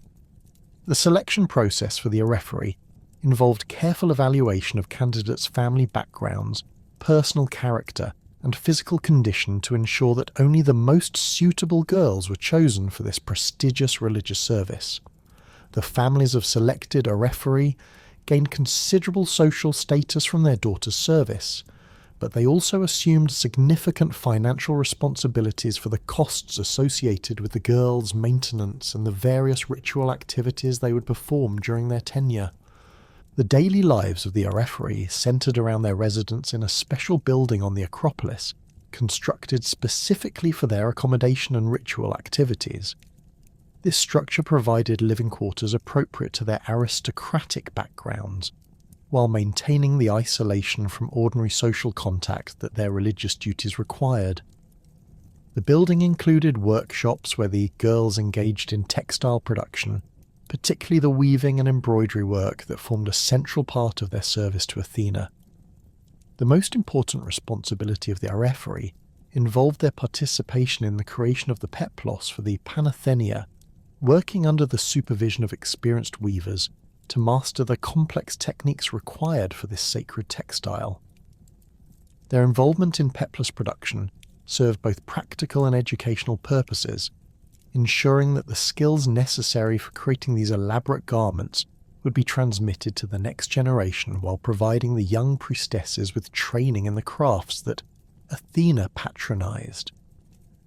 The mysterious nocturnal ceremony known as the Arrephoria represented the most secretive aspect of the Orephory service, involving ritual activities that were never fully documented and remain largely unknown to modern scholars. The ceremony took place during the night, with the young priestesses carrying covered baskets containing unknown objects from the Acropolis down a secret underground passage to a sanctuary of Aphrodite located on the north slope of the hill. The contents of the baskets were never revealed, and the girls themselves were sworn to secrecy about what they had seen and done during the ritual. The underground passage used during the Arrephoria represented a remarkable feat of ancient engineering, carved directly through the limestone bedrock of the Acropolis to provide a concealed route between the summit and the lower sanctuary. The passage was wide enough to allow the young priestesses to navigate safely while carrying their sacred burdens, but narrow enough to maintain the secrecy that was essential to the ritual's effectiveness. The construction of this passage required considerable investment of resources and demonstrated the importance that Athenians placed on maintaining the proper performance of their most sacred ceremonies. The symbolic significance of the Arrephoria has been the subject of extensive scholarly speculation, with various theories proposed to explain the meaning of the secret ritual and its role in Athena's cult. Some interpretations suggest that the ceremony represented a reenactment of mythological events related to the goddess's protection of Athens, while others propose that it symbolized the transition from childhood to adulthood or the renewal of the city's sacred relationship with its patron deity. The persistent secrecy surrounding the ritual has prevented definitive understanding of its meaning, but its continued performance throughout the classical period demonstrates its perceived importance to Athenian religious life. Daily worship practices at Athena's temples throughout Athens created a continuous rhythm of religious observance that reinforced the goddess's presence in the lives of ordinary citizens. The Parthenon served as the focal point for the most elaborate ceremonies, but numerous smaller temples and shrines throughout the city provided opportunities for more intimate forms of devotional practice. These local sanctuaries allowed citizens to maintain regular contact with their patron goddess without requiring the formal procedures and significant expense associated with major temple ceremonies. The morning rituals at the Parthenon began before dawn with the opening of the temple doors and the unveiling of Athena's cult statue, a magnificent golden ivory creation by the sculptor Phidias that stood nearly 40 feet tall and represented one of the most expensive art objects ever created in the ancient world. The statue's gold drapery alone weighed approximately 2,500 pounds and could be removed for weighing. To verify that temple officials had not stolen any of the precious metal, the ivory portions of the statue required regular maintenance to prevent cracking and discoloration, involving careful cleaning with oil and the application of protective treatments. The daily offerings presented to Athena included a wide variety of items that reflected both individual devotion and community prosperity. Wealthy citizens might present elaborate bronze or silver objects, fine textiles, or expensive imported goods, while ordinary Athenians offered simpler gifts such as pottery vessels, small bronze figurines, or agricultural products. The temple officials maintained careful records of these offerings, both to ensure proper acknowledgement of the donor's generosity and to track the accumulation of wealth that enhanced the sanctuary's prestige and resources. The sacred snake that resided in the Erechtheion represented one of the most distinctive and mysterious aspects of Athenian religious practice, embodying ancient chthonic traditions that connected Athena's worship to the primordial forces associated with the earth itself. This serpent, believed to be the guardian spirit of the Acropolis, was housed in a special chamber within the Erechtheion, where it received regular offerings of honey cakes and was tended by specialized priests who understood its care and feeding requirements. The snake's presence in the Erechtheion linked Athena's relatively recent arrival in Athens to much older religious traditions that had been practiced on the Acropolis since prehistoric times. Archaeological evidence suggests that serpent worship had been established on the site long before the development of anthropomorphic Greek religion, and the incorporation of the sacred snake into Athena's cult represented a successful synthesis of new and ancient religious practices. This integration helped ensure continuity between different phases of Athenian religious development while providing legitimacy for the goddess's claim to the site. The feeding of the sacred snake became an important ritual barometer for the city's spiritual health and the goddess's continued favour. The snake's appetite was carefully monitored by temple officials, who interpreted changes in its eating habits as indicators of Athena's satisfaction with the community's religious observances. When the snake refused its food, this was interpreted as a sign of divine displeasure that required immediate attention through additional offerings, purification ceremonies, or examination of recent community behaviour that might have offended the goddess. The economic importance of Athena's cult extended far beyond the direct costs of maintaining temples and performing rituals to encompass a complex system of religious commerce that contributed significantly to Athens' prosperity. The Panathenaea attracted visitors from throughout the Greek world, creating demand for accommodations, food, transportation, and souvenirs that provided income for numerous Athenian businesses. The festivals, athletic competitions, cultural events, and religious ceremonies drew participants and spectators who spent money on a wide variety of goods and services during their stay in the city. The production of votive offerings for Athena's temples supported a thriving industry of specialized craftsmen who created bronze figurines, pottery vessels, textile goods, and other items designed specifically for religious use. These artisans developed distinctive styles and techniques that became associated with Athenian religious art, creating products that were sought after by worshippers throughout the Greek world. The reputation of Athenian religious craftsmanship enhanced the city's broader commercial reputation and contributed to the success of its export industries.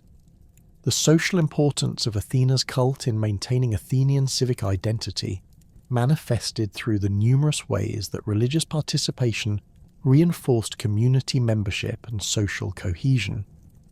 Participation in the major festivals required citizens to work together in organising committees, contributing resources, and performing various ceremonial roles that crossed normal social and economic boundaries.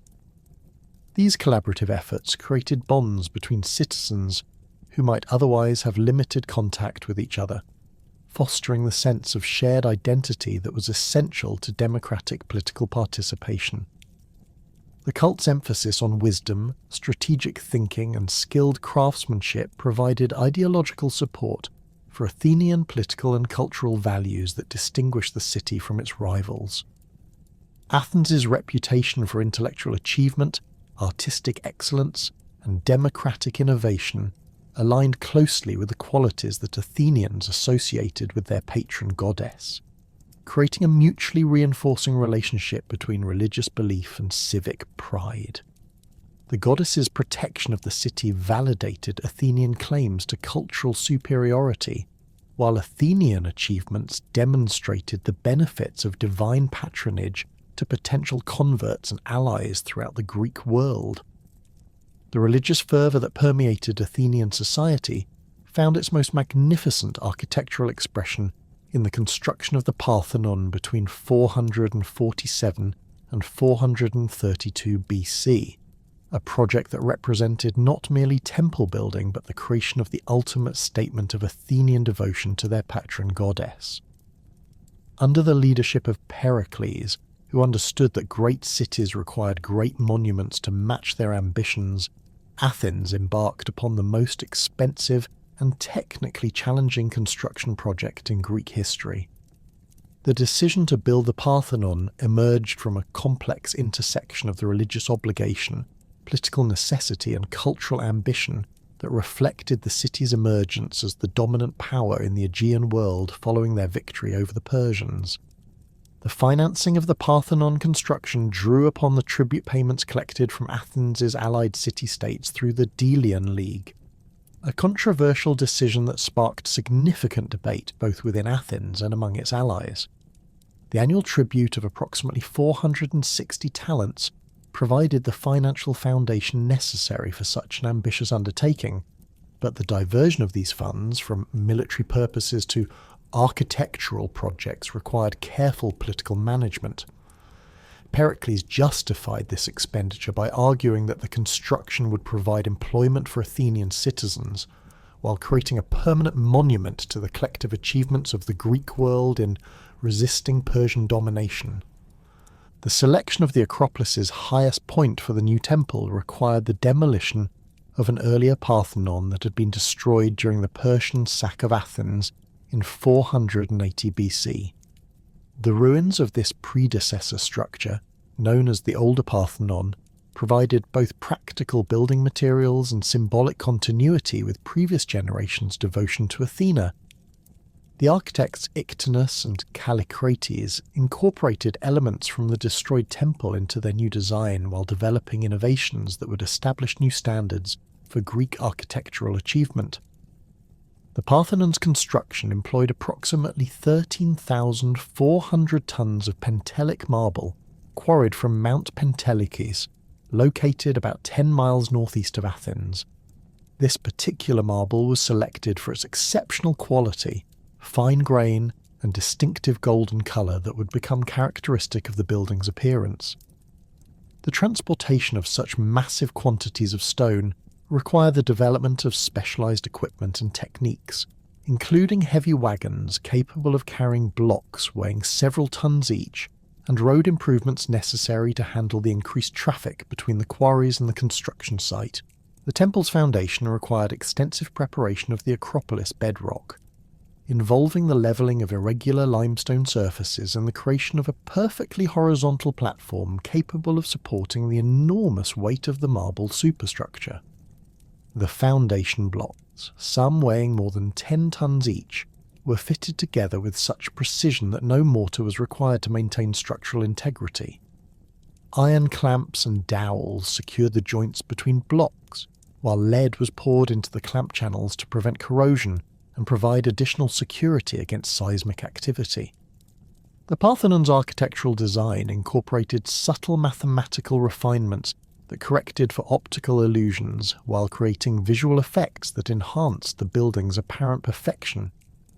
The stylobate, or temple platform, featured a slight upward curve that prevented the horizontal lines from appearing to sag when viewed from a distance. This curvature, rising approximately 4 inches at the centre of the long sides and 2.5 inches on the short sides, required extraordinary precision in cutting and placing the foundation blocks to achieve the desired effect. The temple's columns demonstrated similar mathematical sophistication through their use of entasis, a subtle swelling in the column shafts that counteracted the optical illusion that would make perfectly straight columns appear concave when viewed from below. Each column tapered from bottom to top while incorporating this gentle bulge at approximately 1/3 of its height, creating proportions that appeared perfectly straight to observers on the ground. The calculation and execution of these refinements required advanced mathematical knowledge and exceptional craftsmanship from the stonemasons responsible for shaping each individual block. The Doric columns of the Parthenon, 46 in total, stood approximately 34 feet high and 6 feet in diameter at their base. Each column was constructed from multiple marble drums, typically 11 or 12 individual pieces that were precisely fitted together and secured with iron dowels. The fluting of each column, consisting of 20 concave grooves running the full length of the shaft, was carved after the drums were assembled and positioned, ensuring perfect alignment of the decorative elements across the joints between individual stones. Phidias's chryselephantine statue of Athena Parthenos represented the ultimate achievement in ancient Greek religious sculpture, combining unprecedented artistic ambition with technical innovation on a scale never before attempted. The statue stood approximately 38 feet tall within the Parthenon's interior chamber, its massive scale designed to inspire awe and demonstrate the wealth and devotion of the Athenian people. The construction of this masterpiece required the collaboration of numerous specialists, including ivory carvers, goldsmiths, bronze workers, and structural engineers who solved the complex technical challenges involved in creating such an enormous composite sculpture. The statue's framework consisted of a wooden armature constructed from carefully selected timber that provided the structural support necessary for the precious materials that would form the visible surfaces. Cypress wood was chosen for its resistance to insects and decay, while the framework's design incorporated adjustable elements that could accommodate the expansion and contraction of different materials in response to temperature and humidity changes. The engineering of this internal structure required understanding of both sculptural requirements and architectural principles, as the statue needed to remain stable while supporting its own considerable weight plus the additional load of the gold and ivory cladding. The ivory portions of Athena Parthenos, including the goddess's face, arms, and other exposed flesh areas, were carved from elephant tusks imported from Africa through Egyptian and Phoenician trade networks. The acquisition of sufficient ivory for such a massive project represented a significant logistical challenge, requiring the coordination of multiple suppliers and the stockpiling of raw materials over an extended period. The ivory had to be carefully selected for quality and size, with the largest pieces reserved for the most prominent areas of the sculpture, where joints between different tusks would be most visible. The preparation of ivory for sculptural use involved complex processes of cleaning, shaping, and treating the material to prevent cracking and discoloration. Ivory's tendency to split along natural grain lines required careful planning in the placement of joints and the orientation of individual pieces within the overall composition.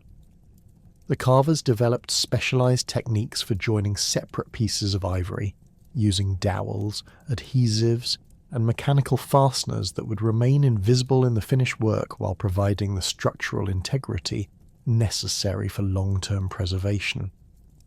The gold elements of the statue, totaling approximately 2,500 pounds of pure metal, were fashioned into thin sheets that were carefully shaped and attached to the wooden framework to create Athena's clothing and accessories.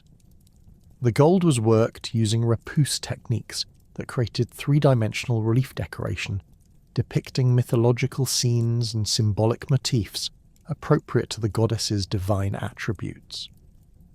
The helmet bore images of sphinxes and griffins, while the aegis displayed the head of Medusa surrounded by writhing serpents rendered in exquisite detail. The removable nature of the gold drapery served both practical and political purposes, allowing temple officials to demonstrate their honesty by periodically removing and weighing the precious metal to verify that none had been stolen. This transparency helped maintain public confidence in the temple administration, while providing a dramatic demonstration of the statue's value during special ceremonies when the gold elements were temporarily displayed separately from the ivory portions. The statue's shield, held in Athena's left hand, featured elaborate relief decoration that included portraits of contemporary Athenian leaders alongside mythological figures, creating a visual connection between the goddess's protection and the city's current political leadership. Pericles himself appeared among the figures on the shield, a bold artistic choice that emphasized his role in the statue's creation, while asserting his special relationship with Athens' patron deity. The shield's exterior surface depicted the battle between Greeks and Amazons, while the interior showed the gigantomachy, the cosmic battle between gods and giants that symbolized the triumph of civilization over chaos. The base of Athena Parthenos incorporated additional sculptural elements that extended the statue's symbolic program while providing structural support for the enormous figure above. Relief panels around the base depicted the birth of Pandora, the first woman created by the gods, connecting Athena's role as patron of crafts to the broader theme of divine gifts to humanity. The technical execution of these bas reliefs demonstrated the same level of artistic excellence as the main statue, ensuring visual coherence throughout the entire sculptural program. The Erechtheion, constructed between 421 and 406 BC on the Acropolis's north side, served as the most sacred site in Athenian religious practice, housing ancient cult objects and maintaining traditions that predated Athena's arrival in the city. Unlike the Parthenon's unified architectural statement, the Erechtheion accommodated multiple religious functions within a single complex structure that reflected the site's layered religious history. The building's irregular plan responded to the need to incorporate several pre-existing sacred spots while maintaining appropriate relationships between different cult areas. The temple's most famous feature, the Porch of the Caryatids, employed 6 female figures as architectural supports in place of conventional columns, creating one of the most distinctive and copied architectural elements in Greek art. These marble maidens, each standing approximately 7.5 feet tall, were carved with such skill that they appeared capable of effortlessly supporting the weight of the marble entablature above their heads. The Caryatids' drapery was rendered with exceptional attention to the way fabric would naturally fall and fold, while their poses suggested movement frozen in time rather than static architectural elements. Each caryatid was carved from a single block of pentelic marble, requiring exceptional skill to achieve the necessary structural strength while maintaining the delicate details of facial features, hair arrangement, and clothing. The figure's weight-bearing function dictated certain aspects of their design, including the positioning of their arms and the arrangement of their drapery to provide maximum structural support. The sculptors achieved a remarkable balance between architectural necessity and artistic beauty, creating figures that functioned effectively as columns while maintaining their character as representations of young Athenian women. Within the Erechtheions complex interior, the ancient wooden statue of Athena Polias occupied the position of highest honour, representing the goddess's original presence in Athens before the construction of more elaborate cult images. This Zoanon, believed to have fallen from heaven during the city's earliest period, possessed greater religious significance than even Phidias's magnificent chryselephantine statue in the Parthenon. The wooden figure's crude appearance, compared to contemporary sculptural standards, enhanced rather than diminished its sacred authority, as its antiquity provided direct connection to the goddess's first manifestation in Athens. The care and maintenance of the ancient wooden statue required specialized knowledge and techniques passed down through generations of temple personnel. The wood's age and the statue's sacred character made any restoration or conservation work extremely sensitive, requiring careful balance between preservation needs and religious requirements. The statue was clothed in specially woven garments that were replaced regularly, with the old clothing becoming sacred relics that were carefully preserved or distributed to worthy recipients. The sacred snake that resided within the Erechtheion represented one of the most distinctive aspects of Athenian religious practice, embodying ancient chthonic traditions that connected Athena's worship to primordial earth forces. The serpent's chamber within the temple complex was designed to provide appropriate accommodation for this sacred creature, while allowing access for the priests responsible for its care and feeding. The snake's presence linked the temple to pre-Greek religious traditions, while demonstrating Athena's successful integration of older spiritual practices into her own cult. The olive tree sacred to Athena grew within the Erechtheion's precinct, carefully protected by architectural elements that provided shelter while allowing the tree access to sunlight and rain necessary for its survival. This tree was believed to be either the original olive that Athena had created during her contest with Poseidon, or a direct descendant of that miraculous plant. The tree's location within the temple complex emphasized its religious significance while providing practical protection against damage from weather, animals, or human interference. Beyond Athens, temples dedicated to Athena throughout the Greek world demonstrated the goddess's widespread influence, while reflecting local variations in worship practices and architectural traditions. The Temple of Athena Nike, constructed on the Athenian Acropolis between 427 and 424 BC, celebrated the goddess's role in military victory through its compact but elegant Ionic design. The temple's small scale, measuring only 27 by 19 feet, concentrated attention on its exquisite sculptural decoration and its strategic position overlooking the approach to the Acropolis. The Nike temple's frieze depicted scenes of contemporary military victories alongside mythological battles, creating visual connections between Athens' recent successes and the goddess's eternal protection of her favoured city. The sculptural program included representations of the Battle of Plataea and other Persian War engagements, demonstrating how religious art could serve as historical commemoration while maintaining appropriate divine themes. The integration of contemporary events into traditional mythological frameworks reflected sophisticated understanding of how religious imagery could reinforce political messages. At Delphi, the sanctuary of Athena Pronaia occupied a prominent position below the main Apollo temple complex, emphasizing the goddess's role as guardian of sacred spaces and divine wisdom. The circular tholos that formed the sanctuary's centerpiece, constructed around 380 BC, represented one of the finest examples of classical Greek architecture applied to a non-rectangular building type. The tholos' 20 Doric columns supported a conical roof that created a distinctive silhouette against the mountainous landscape of the Delphic sanctuary. The Delphi Athena sanctuary served pilgrims seeking the goddess's guidance before consulting Apollo's oracle, recognizing her wisdom as complementary to Apollo's prophetic powers. The sanctuary's treasury buildings housed offerings from various Greek city-states that sought Athena's protection for their military campaigns and civic undertakings. These treasuries demonstrated the goddess's international appeal while creating architectural competition between different communities seeking to display their devotion and prosperity.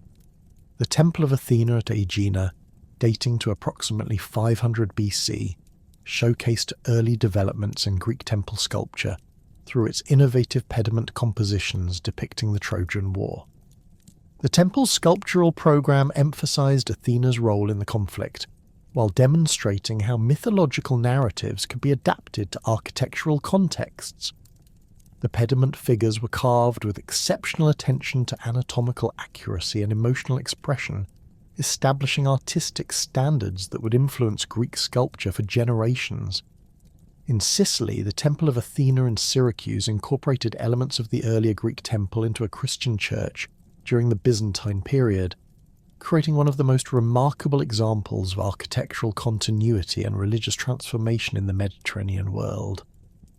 The original Doric columns were preserved within the church structure, demonstrating how Athena's architectural legacy could survive even radical changes in religious practice and cultural identity.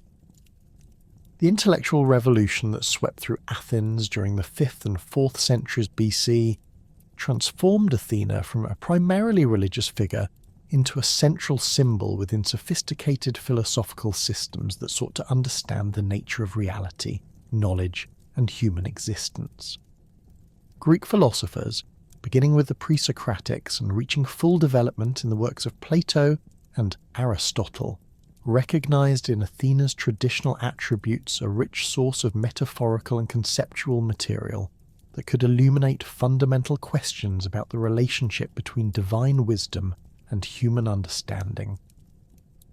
This philosophical appropriation of Athena's symbolism extended far beyond simple allegory, creating systematic interpretations that would influence Western thought for millennia, while establishing the goddess as an enduring representation of intellectual virtue and rational inquiry.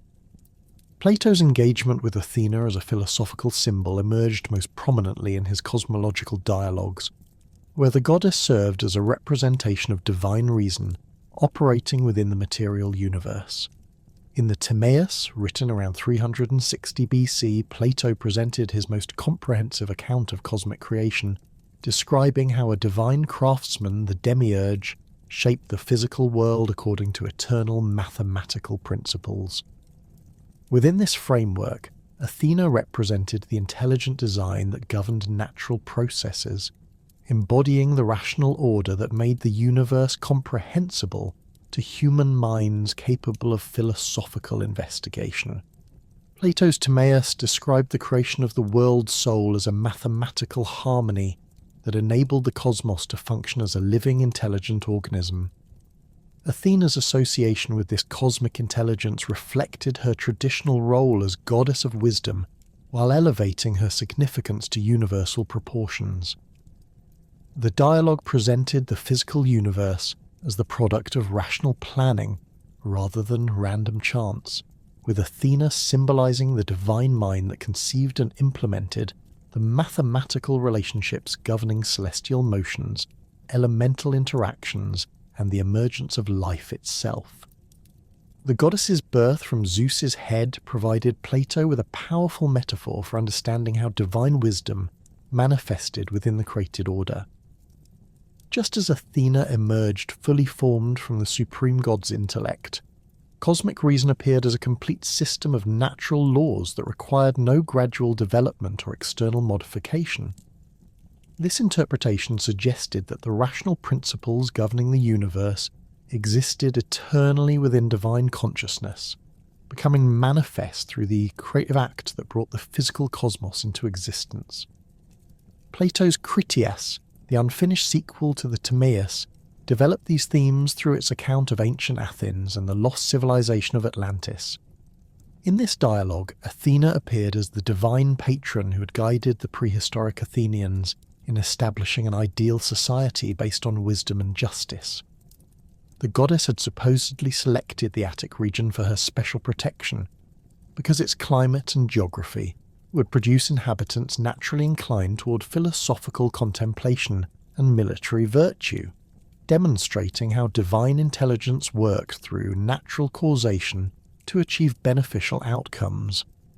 The Critias presented Athena's ancient Athenians as philosopher warriors who combined intellectual excellence with military prowess, embodying the goddess's dual nature as patron of both wisdom and strategic warfare. These idealized ancestors had supposedly organized their society according to principles of justice and moderation that reflected divine wisdom, creating a community that served as a model for Plato's own political philosophy. The dialogue suggested that proper understanding of Athena's nature could provide guidance for contemporary efforts to establish just government and educational systems. Plato's interpretation of Athena extended beyond cosmology and politics to encompass epistemological questions about the nature of knowledge and the process through which human minds could apprehend eternal truths. The goddess's traditional association with craftsmanship provided the philosopher with metaphors for understanding how intellectual activity transformed raw sense experience into genuine knowledge.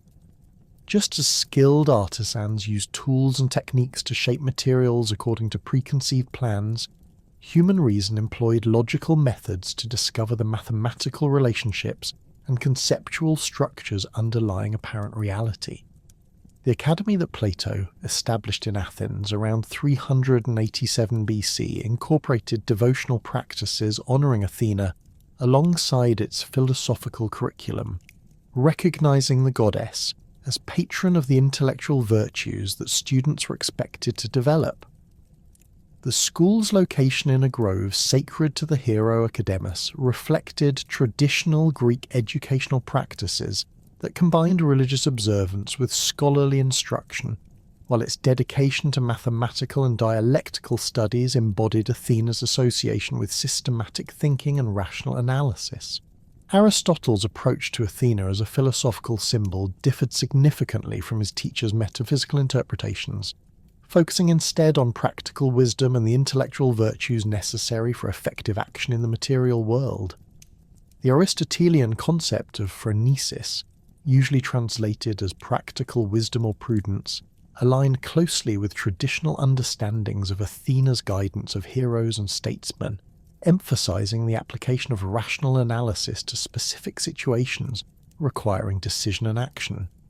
In the Nicomachean Ethics, completed around 340 BC, Aristotle distinguished between different types of intellectual excellence, identifying practical wisdom as the virtue that enabled individuals to make good decisions about human affairs.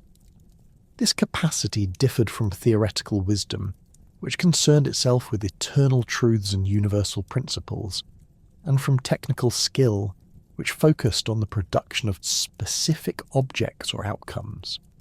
Practical wisdom required understanding both universal moral principles and particular circumstances, enabling the wise person to identify appropriate actions in complex situations where abstract rules provided insufficient guidance.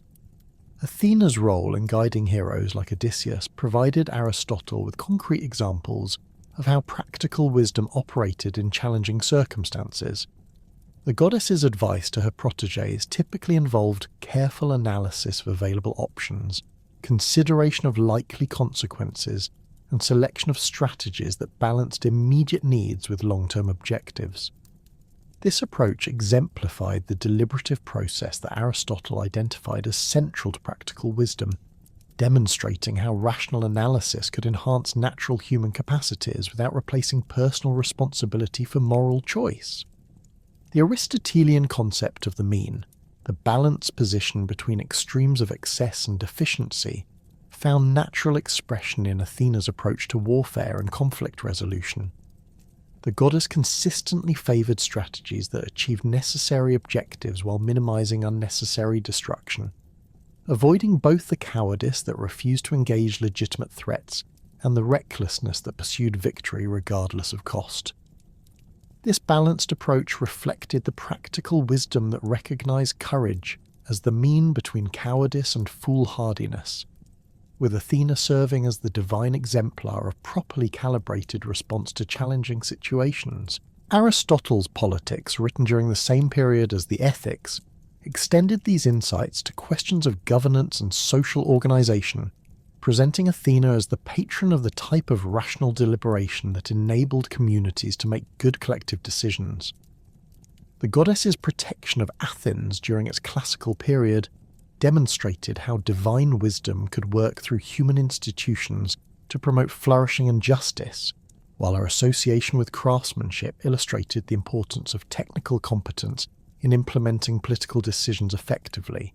The Aristotelian analysis of constitutional forms identified the mixed constitution as the most stable and beneficial type of government, combining elements of democracy, aristocracy, and monarchy in ways that balanced different social interests while maintaining effective decision-making capacity.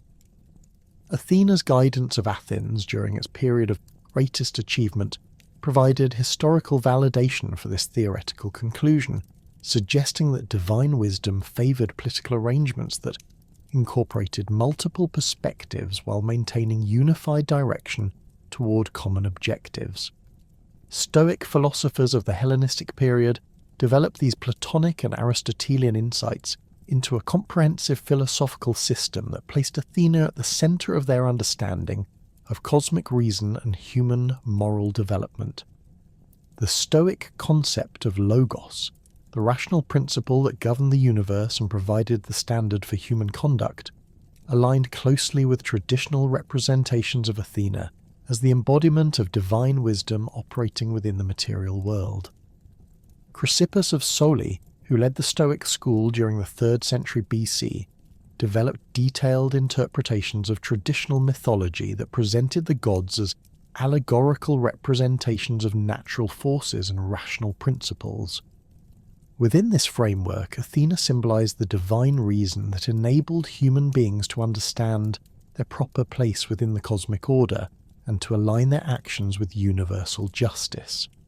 The goddess's birth from Zeus's head represented the emergence of rational consciousness from the supreme principle of cosmic order, while her various activities demonstrated how reason could be applied to practical problems in ways that promoted both individual flourishing and social harmony. The Stoic emphasis on emotional self-control and rational decision-making found natural expression in Athena's traditional characteristics, particularly her preference for strategic thinking over impulsive action and her ability to maintain calm judgment under pressure. Stoic teachers used examples from the goddess's mythological career to illustrate how proper understanding of natural law could enable individuals to respond appropriately to challenging circumstances without being overwhelmed by fear, anger, or other disruptive emotions. Epictetus, the Stoic philosopher of the 1st and 2nd centuries CE, developed these themes through his teachings on the discipline of desire, the discipline of action, and the discipline of assent. Athena's guidance of heroes provided concrete examples of how these disciplines could be applied in practice, demonstrating the importance of focusing attention on factors within one's control while accepting circumstances that could not be changed. The goddess's strategic approach to problem-solving illustrated how rational analysis could identify effective courses of action, even in apparently hopeless situations. The Stoic concept of preferred indifference, external goods that were naturally desirable but not essential for human flourishing, found expression in Athena's gifts to her protégés. The goddess typically provided her champions with enhanced capabilities and favourable circumstances, rather than simply removing obstacles or guaranteeing success, recognizing that genuine achievement required personal effort and moral choice. This approach reflected the Stoic understanding that external advantages could support virtuous activity, but could not substitute for the rational and moral development that constituted true human good. Marcus Aurelius, the philosopher-emperor whose meditations represented the culmination of Stoic thought, frequently invoked Athena as a model of the rational governance that should characterize both personal conduct and political leadership. The goddess's protection of Athens during its classical period demonstrated how divine wisdom could work through human institutions to promote justice and cultural achievement, while her association with craftsmanship illustrated the importance of technical competence in implementing moral insights effectively. Neoplatonic philosophers of the later Roman period and early Byzantine era developed the most sophisticated and systematic interpretations of Athena as a symbol of divine intellect and the soul's ascent to knowledge.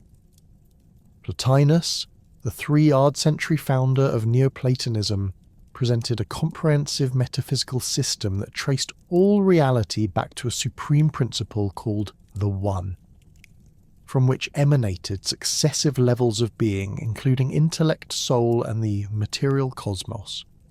Within this hierarchical framework, Athena represented the divine intellect that contained all possible forms and ideas in perfect unity, serving as the immediate emanation from the One and the source of all subsequent reality. The goddess's traditional association with wisdom found new meaning as the symbol of the eternal realm of forms that provided the patterns according to which the material world was structured. Her birth from Zeus's head represented the emergence of determinate thought from the undifferentiated unity of the supreme principle, while her various activities demonstrated how intellectual principles could be applied within the realm of becoming and change. Plotinus's Enneads, compiled by his student Porphyry around 300 CE, developed detailed accounts of how individual souls could achieve union with the divine intellect through philosophical contemplation and moral purification.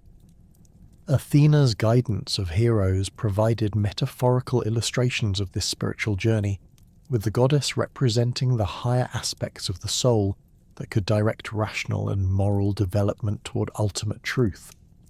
The various challenges faced by Athena's protégés symbolized the obstacles that prevented souls from achieving their natural unity with divine reason, while the goddess's assistants demonstrated the availability of higher guidance for those who sought it through proper philosophical practice. Proclus, the 5th century head of the Academy in Athens, developed these insights into a comprehensive system of theurgical philosophy that combined rational analysis with ritual practices designed to facilitate the soul's return to its divine source. Within this framework, Athena served as both an object of intellectual contemplation and a divine power that could be invoked through appropriate ceremonial procedures. The goddess's traditional association with craftsmanship provided models for understanding how theurgical practices could transform the practitioner's consciousness through systematic application of symbolic and ritual techniques. The Neoplatonic interpretation of Athena's birth emphasized its significance as a symbol of the eternal generation of intellect from the One, a process that occurred outside temporal sequence and represented the fundamental structure of reality itself. The goddess's emergence, fully formed and armed, demonstrated that divine intellect contained all possible knowledge and power in perfect actuality, requiring no development or acquisition of additional capacities. This interpretation provided metaphysical grounding for the philosophical practices that sought to awaken human consciousness to its participation in eternal truth. Damasius, the last head of the Academy before its closure by Justinian in 529 CE, developed the most sophisticated Neoplatonic interpretations of mythological material, presenting detailed analyses of how traditional stories encoded metaphysical teachings about the nature of reality and the soul's relationship to divine principles. His treatment of Athena emphasized her role as the divine principle that enabled human minds to participate in eternal truth through rational contemplation and moral development. The philosophical appropriation of Athena's symbolism created lasting influence on subsequent intellectual traditions, particularly within Islamic philosophy, medieval scholasticism, and Renaissance humanism. Islamic philosophers like Al-Farabi and Averroes incorporated Neoplatonic interpretations of divine wisdom into their own systematic philosophies, while medieval Christian thinkers found in Athena's traditional attributes useful analogies for understanding the relationship between divine providence and human reason. The Roman conquest of Greece during the 2nd century BC initiated a complex process of religious and cultural syncretism that fundamentally transformed Athena's identity and worship practices throughout the Mediterranean world. As Roman armies advanced through Greek territories, they encountered sophisticated religious traditions that had developed over centuries of continuous practice, including the elaborate cult of Athena that had reached its zenith in classical Athens. Rather than simply destroying these foreign religious systems, Roman commanders and administrators recognized their potential value for legitimizing Roman rule while enriching their own cultural traditions through selective adoption and adaptation of Greek elements. The identification of Athena with the Roman goddess Minerva represented more than simple equation between supposedly equivalent deities from different pantheons. Minerva had existed in Roman religious practice since the earliest periods of the city's development, but her original characteristics and cult functions differed significantly from those that would later be attributed to her through Greek influence. The pre-Hellenistic Minerva served primarily as a patron of craftsmen and artisans, particularly those working in textile production, metalworking, and other skilled trades that required technical knowledge and manual dexterity. Her worship centered around practical concerns related to economic productivity and the maintenance of specialized skills necessary for urban life. The earliest Roman references to Minerva appear in religious calendars and ritual prescriptions dating to the 6th century BC, indicating that her cult had been established well before significant Greek cultural influence reached Rome. These early sources describe Minerva as a member of the Capitoline Triad, alongside Jupiter and Juno, occupying a position of considerable importance within the official state religion. However, her functions in this early period remained relatively narrow, focusing on the protection of artisans and the promotion of technical innovation, rather than the broader domains of wisdom, warfare, and civic guidance that would later characterize her expanded role. The Temple of Minerva on the Aventine Hill, dedicated around 263 BC, served as the primary center for her worship during the Middle Republican period, attracting devotions from craftsmen throughout the city who sought her protection for their workshops and blessing for their products. The temple's location in a district heavily populated by artisans and small merchants reflected Minerva's traditional constituency, while its architectural style incorporated elements from contemporary Greek temple design that indicated growing Hellenistic influence on Roman religious practice. The guild system that developed around Minerva's Aventine temple created formal organizational structures that connected the goddess's worship to specific economic activities and professional identities. The Collegium Fabrum, representing carpenters and construction workers, maintained regular religious observances honouring Minerva as their patron deity, while similar associations of metalworkers, weavers, and other skilled craftsmen established their own ritual practices and festival celebrations. These professional religious associations provided social cohesion and mutual support for their members, while creating institutional frameworks that would facilitate the later integration of Greek elements into Minerva's cult. The transformation of Minerva's identity accelerated dramatically during the 2nd and 1st centuries BC, as Roman contact with Greek culture intensified through military campaigns, diplomatic relationships, and the immigration of Greek intellectuals to Rome.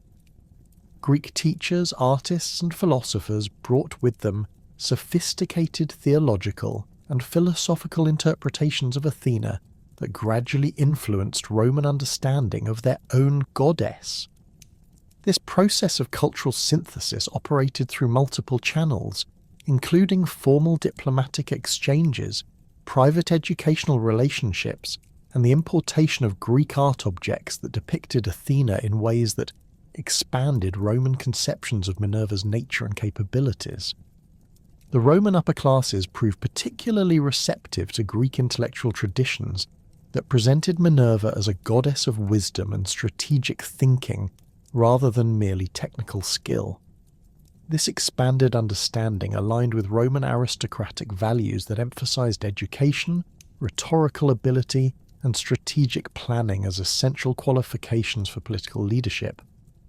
The identification of Minerva with these intellectual virtues provided Roman elites with divine sanction for their educational practices, while creating religious justification for their claims to cultural superiority over less sophisticated populations.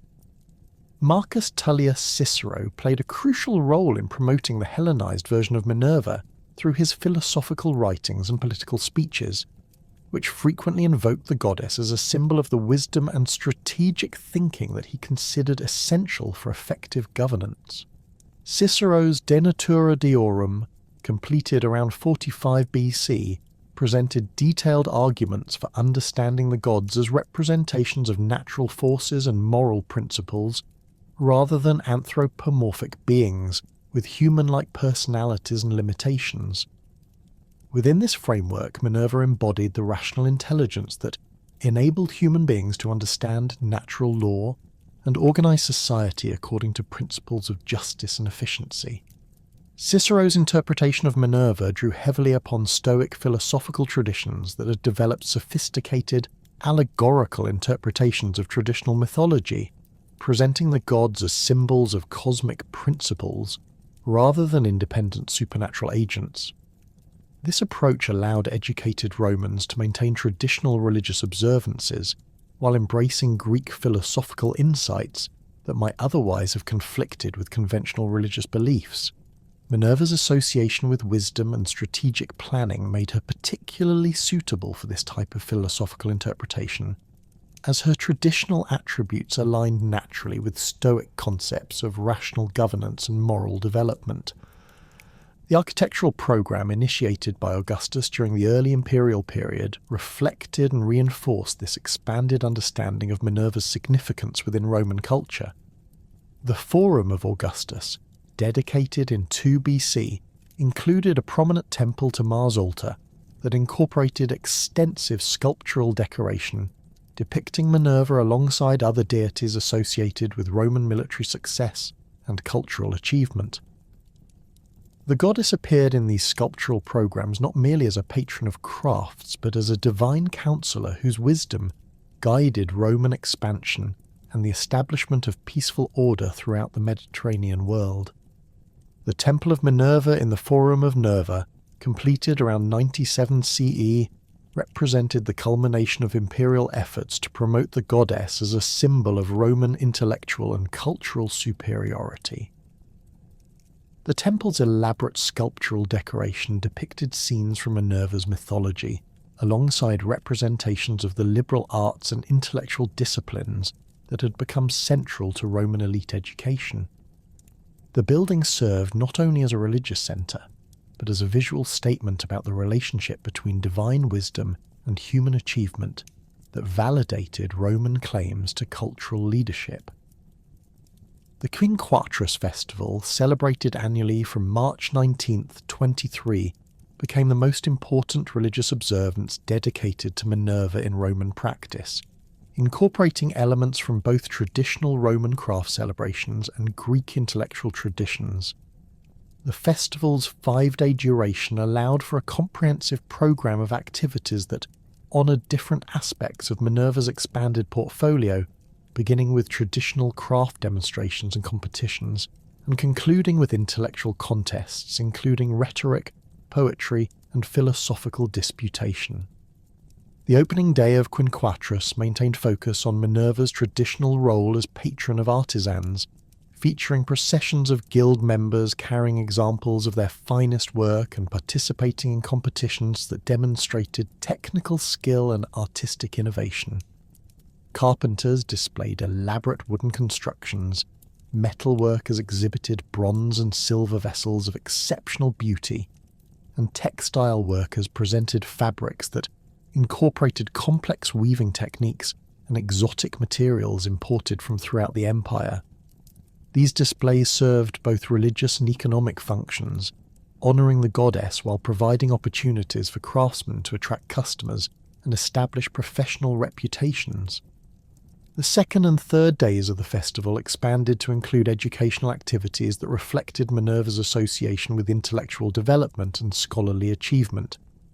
Schools throughout Rome suspended normal classes to participate in special ceremonies honouring the goddess as patron of learning, while students competed in contests of memory, recitation, and mathematical calculation that demonstrated their progress in mastering essential academic skills. Teachers received special recognition during these ceremonies, with the most accomplished educators being crowned with olive wreaths and receiving public acknowledgement of their contributions to intellectual development. The festival's climax occurred on the fourth day with elaborate rhetorical competitions that attracted participants from throughout the empire, creating opportunities for young Romans to demonstrate their mastery of the oratorical skills that were essential for political and legal careers.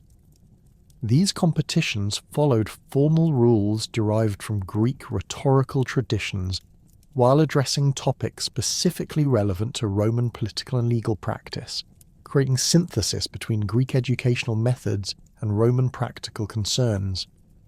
The final day of Quinquatrus featured religious ceremonies that emphasized Minerva's role in protecting the Roman state and guiding its expansion throughout the known world. Military officers participated in special rituals that sought the goddess's blessing for upcoming campaigns, while civilian officials honored her as the source of the wisdom necessary for effective administration of the empire's diverse populations and territories. These ceremonies reinforced the connection between divine favor and Roman success while providing religious validation for imperial policies and military actions. The educational reforms promoted by various emperors during the 1st and 2nd centuries CE reflected Minerva's growing importance as a patron of intellectual development and cultural achievement. The establishment of imperial schools and libraries throughout the empire created institutional frameworks for transmitting Greek learning while adapting it to Roman needs and values. Minerva's protection of these educational institutions provided religious sanction for the significant public expenditures required to maintain them, while encouraging private donations from wealthy citizens who sought divine favour through support of intellectual activities. The Emperor Domitian's particular devotion to Minerva represented the most extreme example of imperial identification with the goddess and her attributes. Domitian claimed that Minerva served as his personal advisor, appearing to him in dreams and visions to provide guidance on matters of state policy and military strategy. This claimed relationship with the goddess served multiple political functions, legitimizing Domitian's authority while providing religious justification for his often controversial decisions regarding both domestic policy and foreign military campaigns. Domitian's construction of a new temple to Minerva on the Palatine Hill demonstrated his commitment to promoting the goddess's worship, while creating a physical symbol of his special relationship with her. The temple's location within the imperial palace complex emphasized the intimate connection between divine wisdom and imperial authority, while its elaborate decoration incorporated artistic elements that celebrated both Minerva's traditional attributes and Domitian's military and administrative achievements. The building served as a venue for private religious ceremonies that reinforced the emperor's claims to divine guidance while providing a setting for the intellectual activities that he patronized as demonstrations of cultural sophistication. The Minerva Chalcidica, a large hall adjacent to Domitian's temple, functioned as a center for literary and philosophical activities that attracted scholars and writers from throughout the empire. The emperor personally participated in poetry competitions and philosophical discussions held in this space, demonstrating his intellectual abilities while creating opportunities for favorable comparison with Greek cultural achievements. These activities served propaganda purposes by presenting Domitian as a philosopher-emperor, whose rule combined effective administration with cultural patronage and intellectual development. The Capitoline Agon, established by Domitian in 86 CE as a quadrennial festival honouring Jupiter, Juno and Minerva, represented the most ambitious attempt to create a Roman equivalent to the great Greek festivals that had celebrated intellectual and artistic achievement alongside athletic competition. The festival included contests in poetry, oratory, and music that attracted participants from throughout the Greek-speaking world, creating opportunities for cultural exchange while demonstrating Roman appreciation for intellectual accomplishment. The festival's emphasis on Minerva's role as patron of intellectual competition reflected the broader transformation of her identity from a primarily craft-focused deity to a comprehensive symbol of wisdom and cultural achievement. The prizes awarded to successful competitors included not only monetary rewards, but also crowns of olive leaves that explicitly connected the Roman festival to Greek traditions while asserting Roman cultural equality with their predecessors. The development of Roman legal education during the imperial period created new opportunities for invoking Minerva's patronage in contexts that combined intellectual rigour with practical application.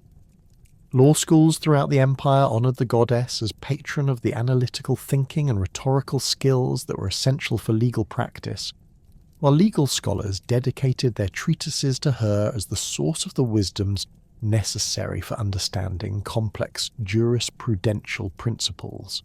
This association between Minerva and legal learning reinforced Roman claims to have achieved cultural synthesis that combined Greek intellectual sophistication with practical Roman administrative capability. The goddess's association with military engineering and siege warfare represented another area where Roman practice expanded traditional Greek concepts of Athena's role. Roman military engineers invoked Minerva's protection for their innovative approaches to fortification, siege machinery, and logistical planning that enabled successful campaigns in diverse geographical and climatic conditions. The goddess's patronage of these technical military arts reflected Roman emphasis on systematic planning and technological innovation as keys to military success, distinguishing their approach from Greek traditions that had emphasized individual heroism and tactical brilliance.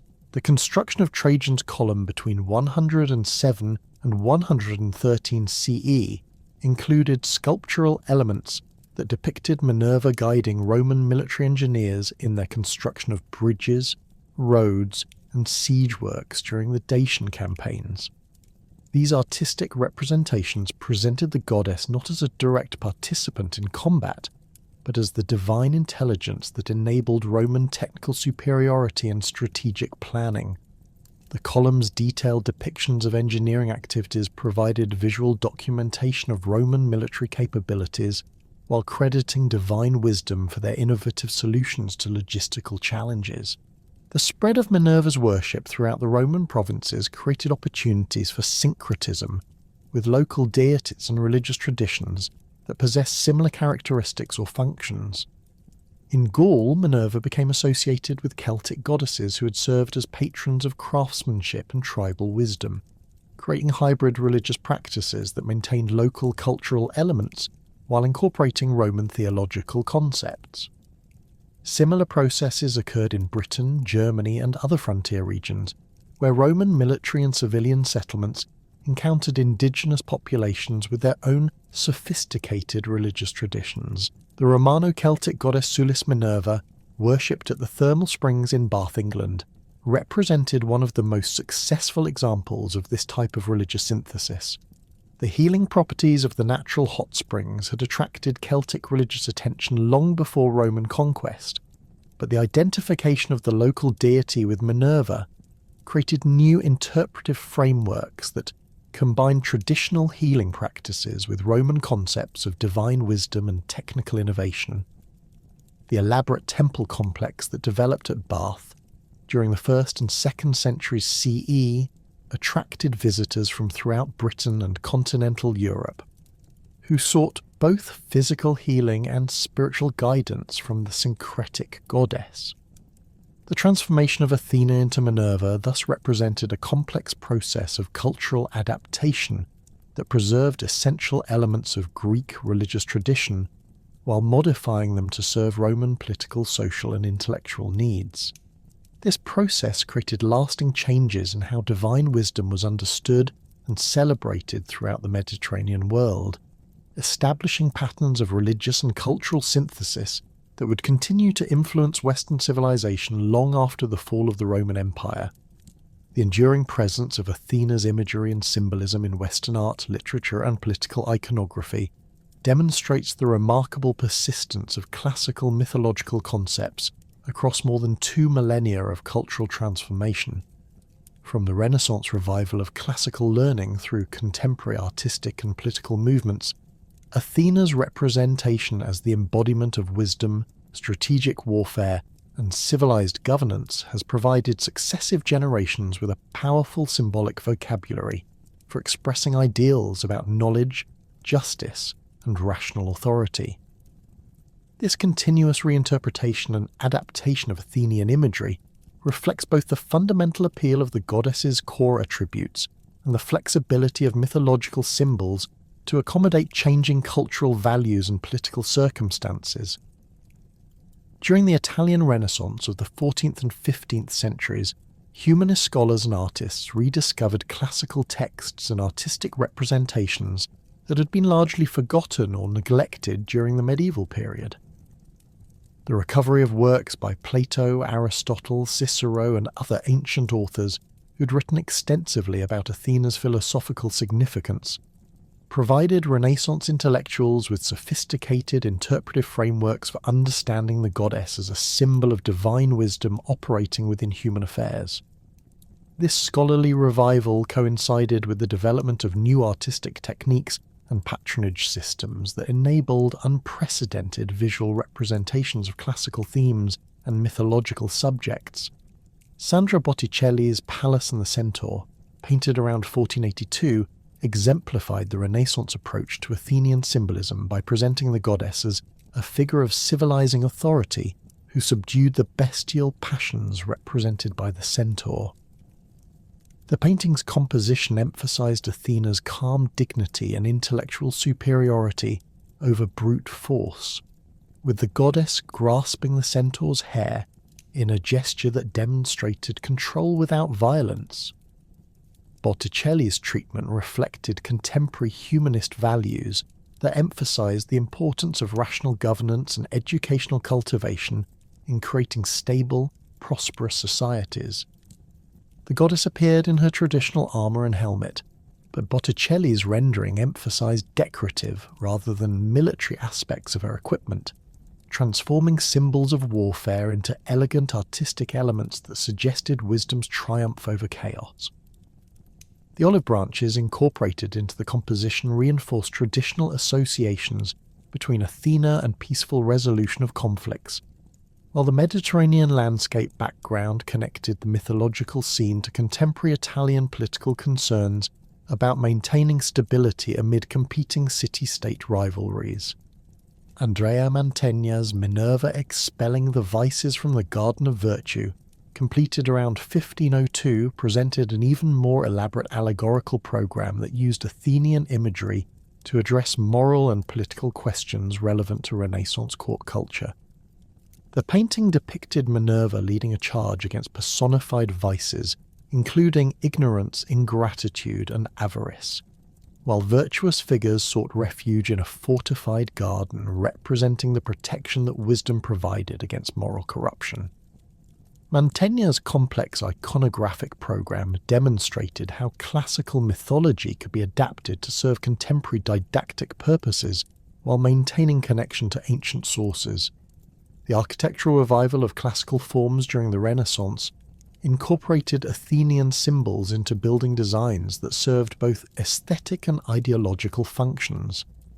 The facade of the Palazzo Ducale in Urbino, completed under Federico da Montefeltro's patronage around 1480, included sculptural reliefs depicting Minerva alongside other classical deities and allegorical figures representing the liberal arts.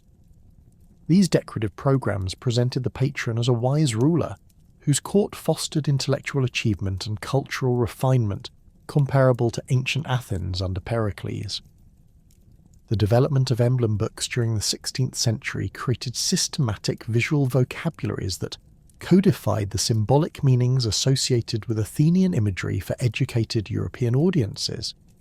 Andrea Alciato's Emblemata, first published in 1531, included multiple entries that explained how various attributes associated with Athena could be interpreted as moral and political lessons relevant to contemporary circumstances. The owl represented vigilance and the ability to perceive truth even in difficult circumstances, while the olive branch symbolized the preference for peaceful resolution of disputes over military conquest. These emblem traditions influenced the decorative programs of major architectural projects throughout Europe, as architects and patrons sought to demonstrate their classical learning while communicating political messages through sophisticated symbolic systems. The Palace of Versailles, constructed during the reign of Louis XIV, incorporated numerous references to Minerva in its painted ceilings and sculptural decoration, presenting the French monarchy as the heir to classical traditions of wise governance and cultural patronage. The Salon de la Guerre at Versailles featured Charles Le Brun's elaborate ceiling painting depicting Louis XIV's military victories, with Minerva appearing as the divine counselor who guided French strategic planning and ensured victory over the king's enemies.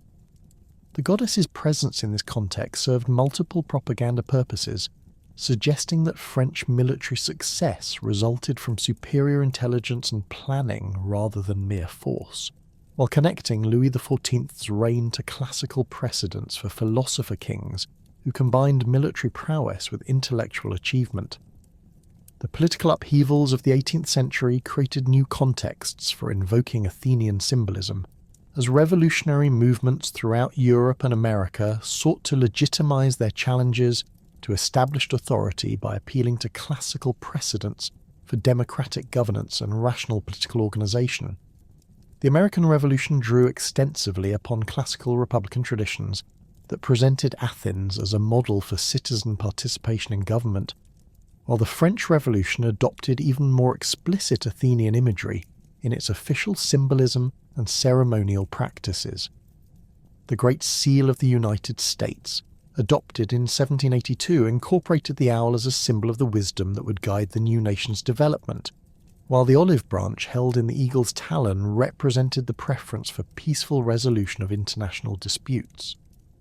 The seal's designers drew upon emblem book traditions that had established these symbols' meanings while adapting them to serve specifically American political purposes that emphasized rational governance and the rejection of arbitrary royal authority.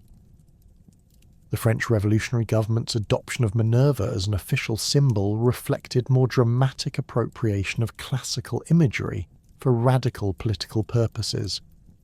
The goddess appeared on coins, official documents, and public monuments as a representation of the rational principles that revolutionaries claimed would replace the superstition and arbitrary authority associated with the old regime. Jacques-Louis Davy's paintings and festival designs incorporated Minerva alongside other classical figures to create comprehensive visual programs that presented the revolution as the restoration of ancient republican virtues. The cult of reason, promoted during the most radical phase of the French Revolution, explicitly identified Minerva with the rational principles that revolutionaries sought to establish as the foundation for a new social order. Festivals held in churches that had been converted to temples of reason featured actresses portraying Minerva who received homage from crowds dressed in classical costume, creating theatrical spectacles that combined a religious ceremony with political propaganda. These events demonstrated both the power of classical symbolism to inspire popular enthusiasm and the dangers of attempting to replace traditional religious practices with artificial alternatives. The 19th century witnessed unprecedented expansion in archaeological investigation of ancient sites, providing new material evidence for understanding historical worship practices and artistic representations of Athena that had previously been known only through literary sources. The systematic excavation of the Athenian Acropolis, beginning with the removal of Ottoman period structures in the 1830s, revealed architectural and sculptural remains that transformed scholarly understanding of classical Greek religious practices while providing inspiration for contemporary artistic and political movements. The discovery and removal of the Parthenon sculptures by Lord Elgin between 1801 and 1812 created intense controversy about the appropriation of cultural artifacts, while simultaneously making these masterpieces of classical art accessible to European audiences who had previously known them only through written descriptions. The arrival of the Elgin marbles in London sparked debates about cultural patrimony and imperial responsibility that continue to influence museum practices and international cultural policy. While the sculptures themselves provided artists and scholars with unprecedented opportunities to study classical Greek artistic techniques and iconographic programs, the detailed documentation of the Parthenon's sculptural decoration revealed the sophistication of the building's original design program, which had integrated architectural, sculptural, and symbolic elements into a comprehensive statement about Athena's relationship to Athenian political and cultural achievement. The metopes depicting battles between Greeks and various enemies, the frieze showing the Panathenaic procession, and the pediment sculptures representing Athena's birth and her contest with Poseidon provided visual evidence for religious practices and mythological traditions that supplemented and sometimes contradicted literary sources. Heinrich Schliemann's excavations at Troy during the 1870s and 1880s, though methodologically flawed by modern standards, captured popular imagination and demonstrated the potential for archaeological investigation to illuminate the historical contexts underlying mythological narratives.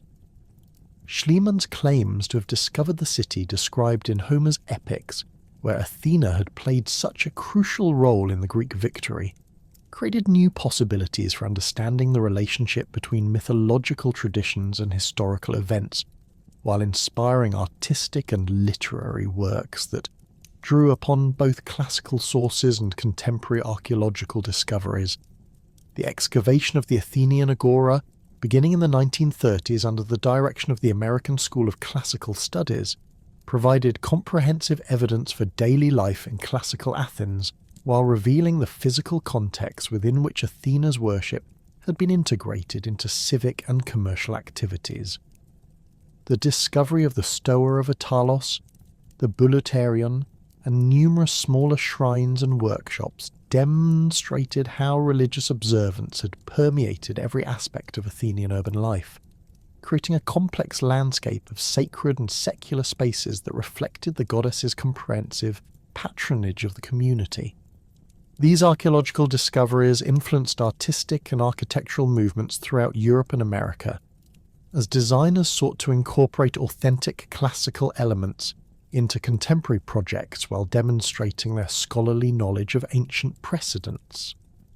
The Greek revival movement in architecture drew extensively upon archaeological evidence to create buildings that reproduced classical proportions and decorative systems with unprecedented accuracy, while adapting these ancient forms to serve modern functional requirements.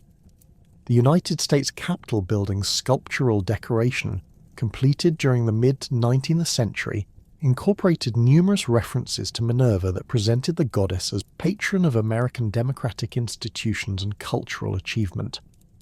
Thomas Crawford's Armed Liberty, crowning the Capitol dome, wore a helmet decorated with stars and an eagle's head that combined classical and American symbolic elements, while Constantino Bromidi's frescoes in the Capitol Rotunda depicted Minerva alongside George Washington and other founding fathers in allegorical scenes that connected American political development to classical precedents. The emergence of feminist movements during the late 19th and early 20th centuries created new interpretive frameworks for understanding Athena that emphasized her significance as a powerful female deity while grappling with the complex and sometimes contradictory aspects of her mythological character. Early feminist scholars recognized in Athena a figure who embodied intellectual and military capabilities that challenged conventional assumptions about feminine nature and social roles, while simultaneously acknowledging the problematic aspects of her relationship to patriarchal authority and her frequent opposition to other female figures in mythological narratives.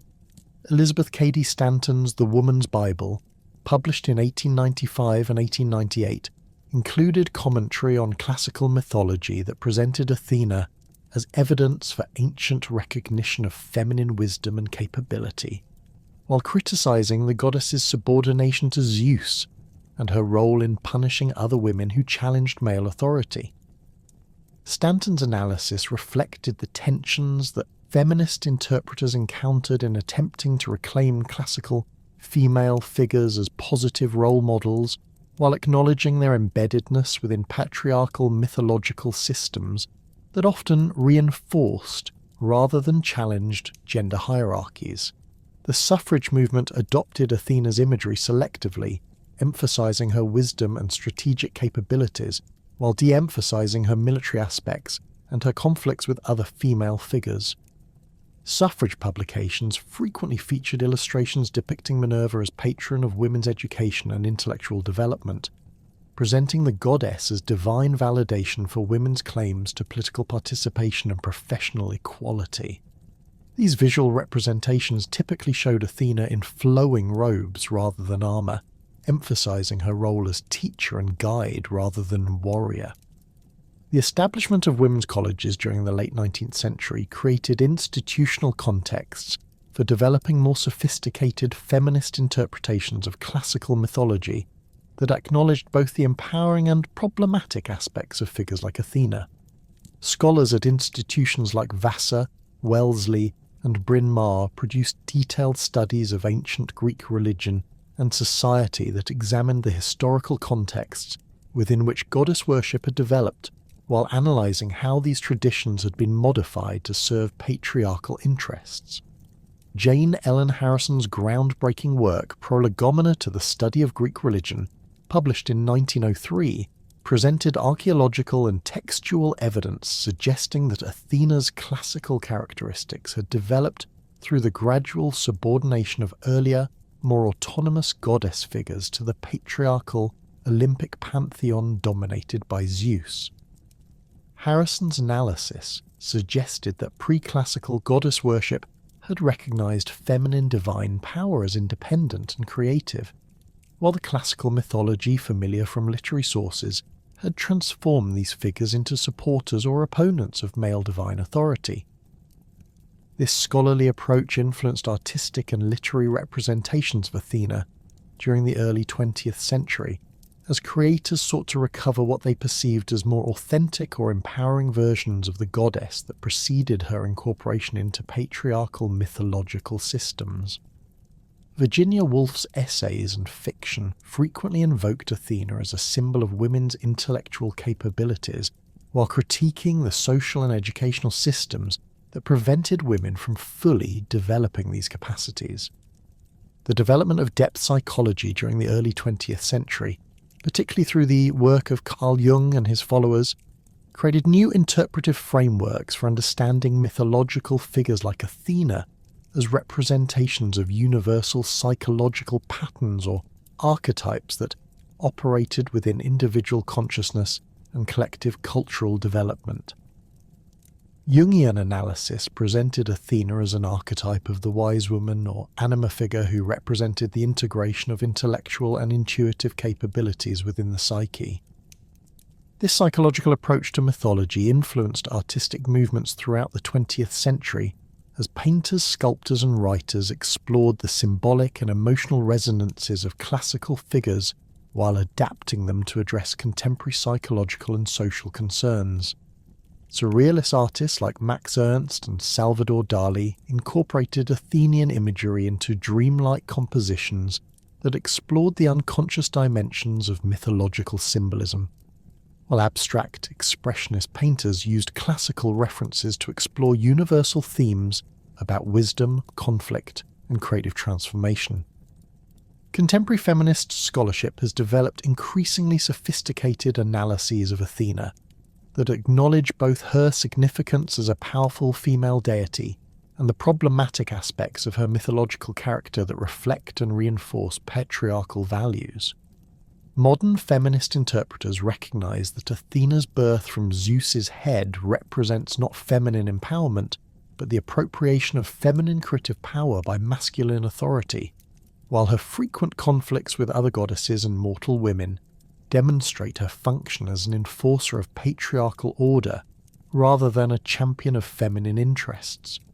The goddess's association with warfare and strategic violence has become particularly problematic for feminist interpreters seeking positive female role models, as her military activities typically serve to support masculine heroes and political systems, rather than challenging the structures that limit women's autonomy and authority.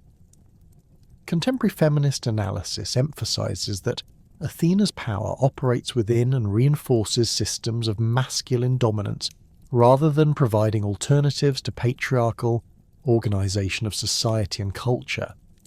However, some feminist scholars have argued that Athena's intellectual capabilities and her patronage of crafts and cultural development provide valuable examples of feminine contributions to civilization that have been historically undervalued or appropriated by masculine institutions.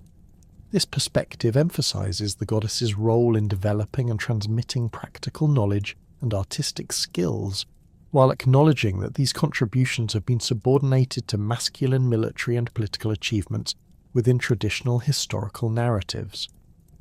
Contemporary scholarly debates about Athena's historical development and her relationship to Bronze Age goddess traditions reflect broader questions about the origins and evolution of Greek religion and its connections to earlier Mediterranean religious systems.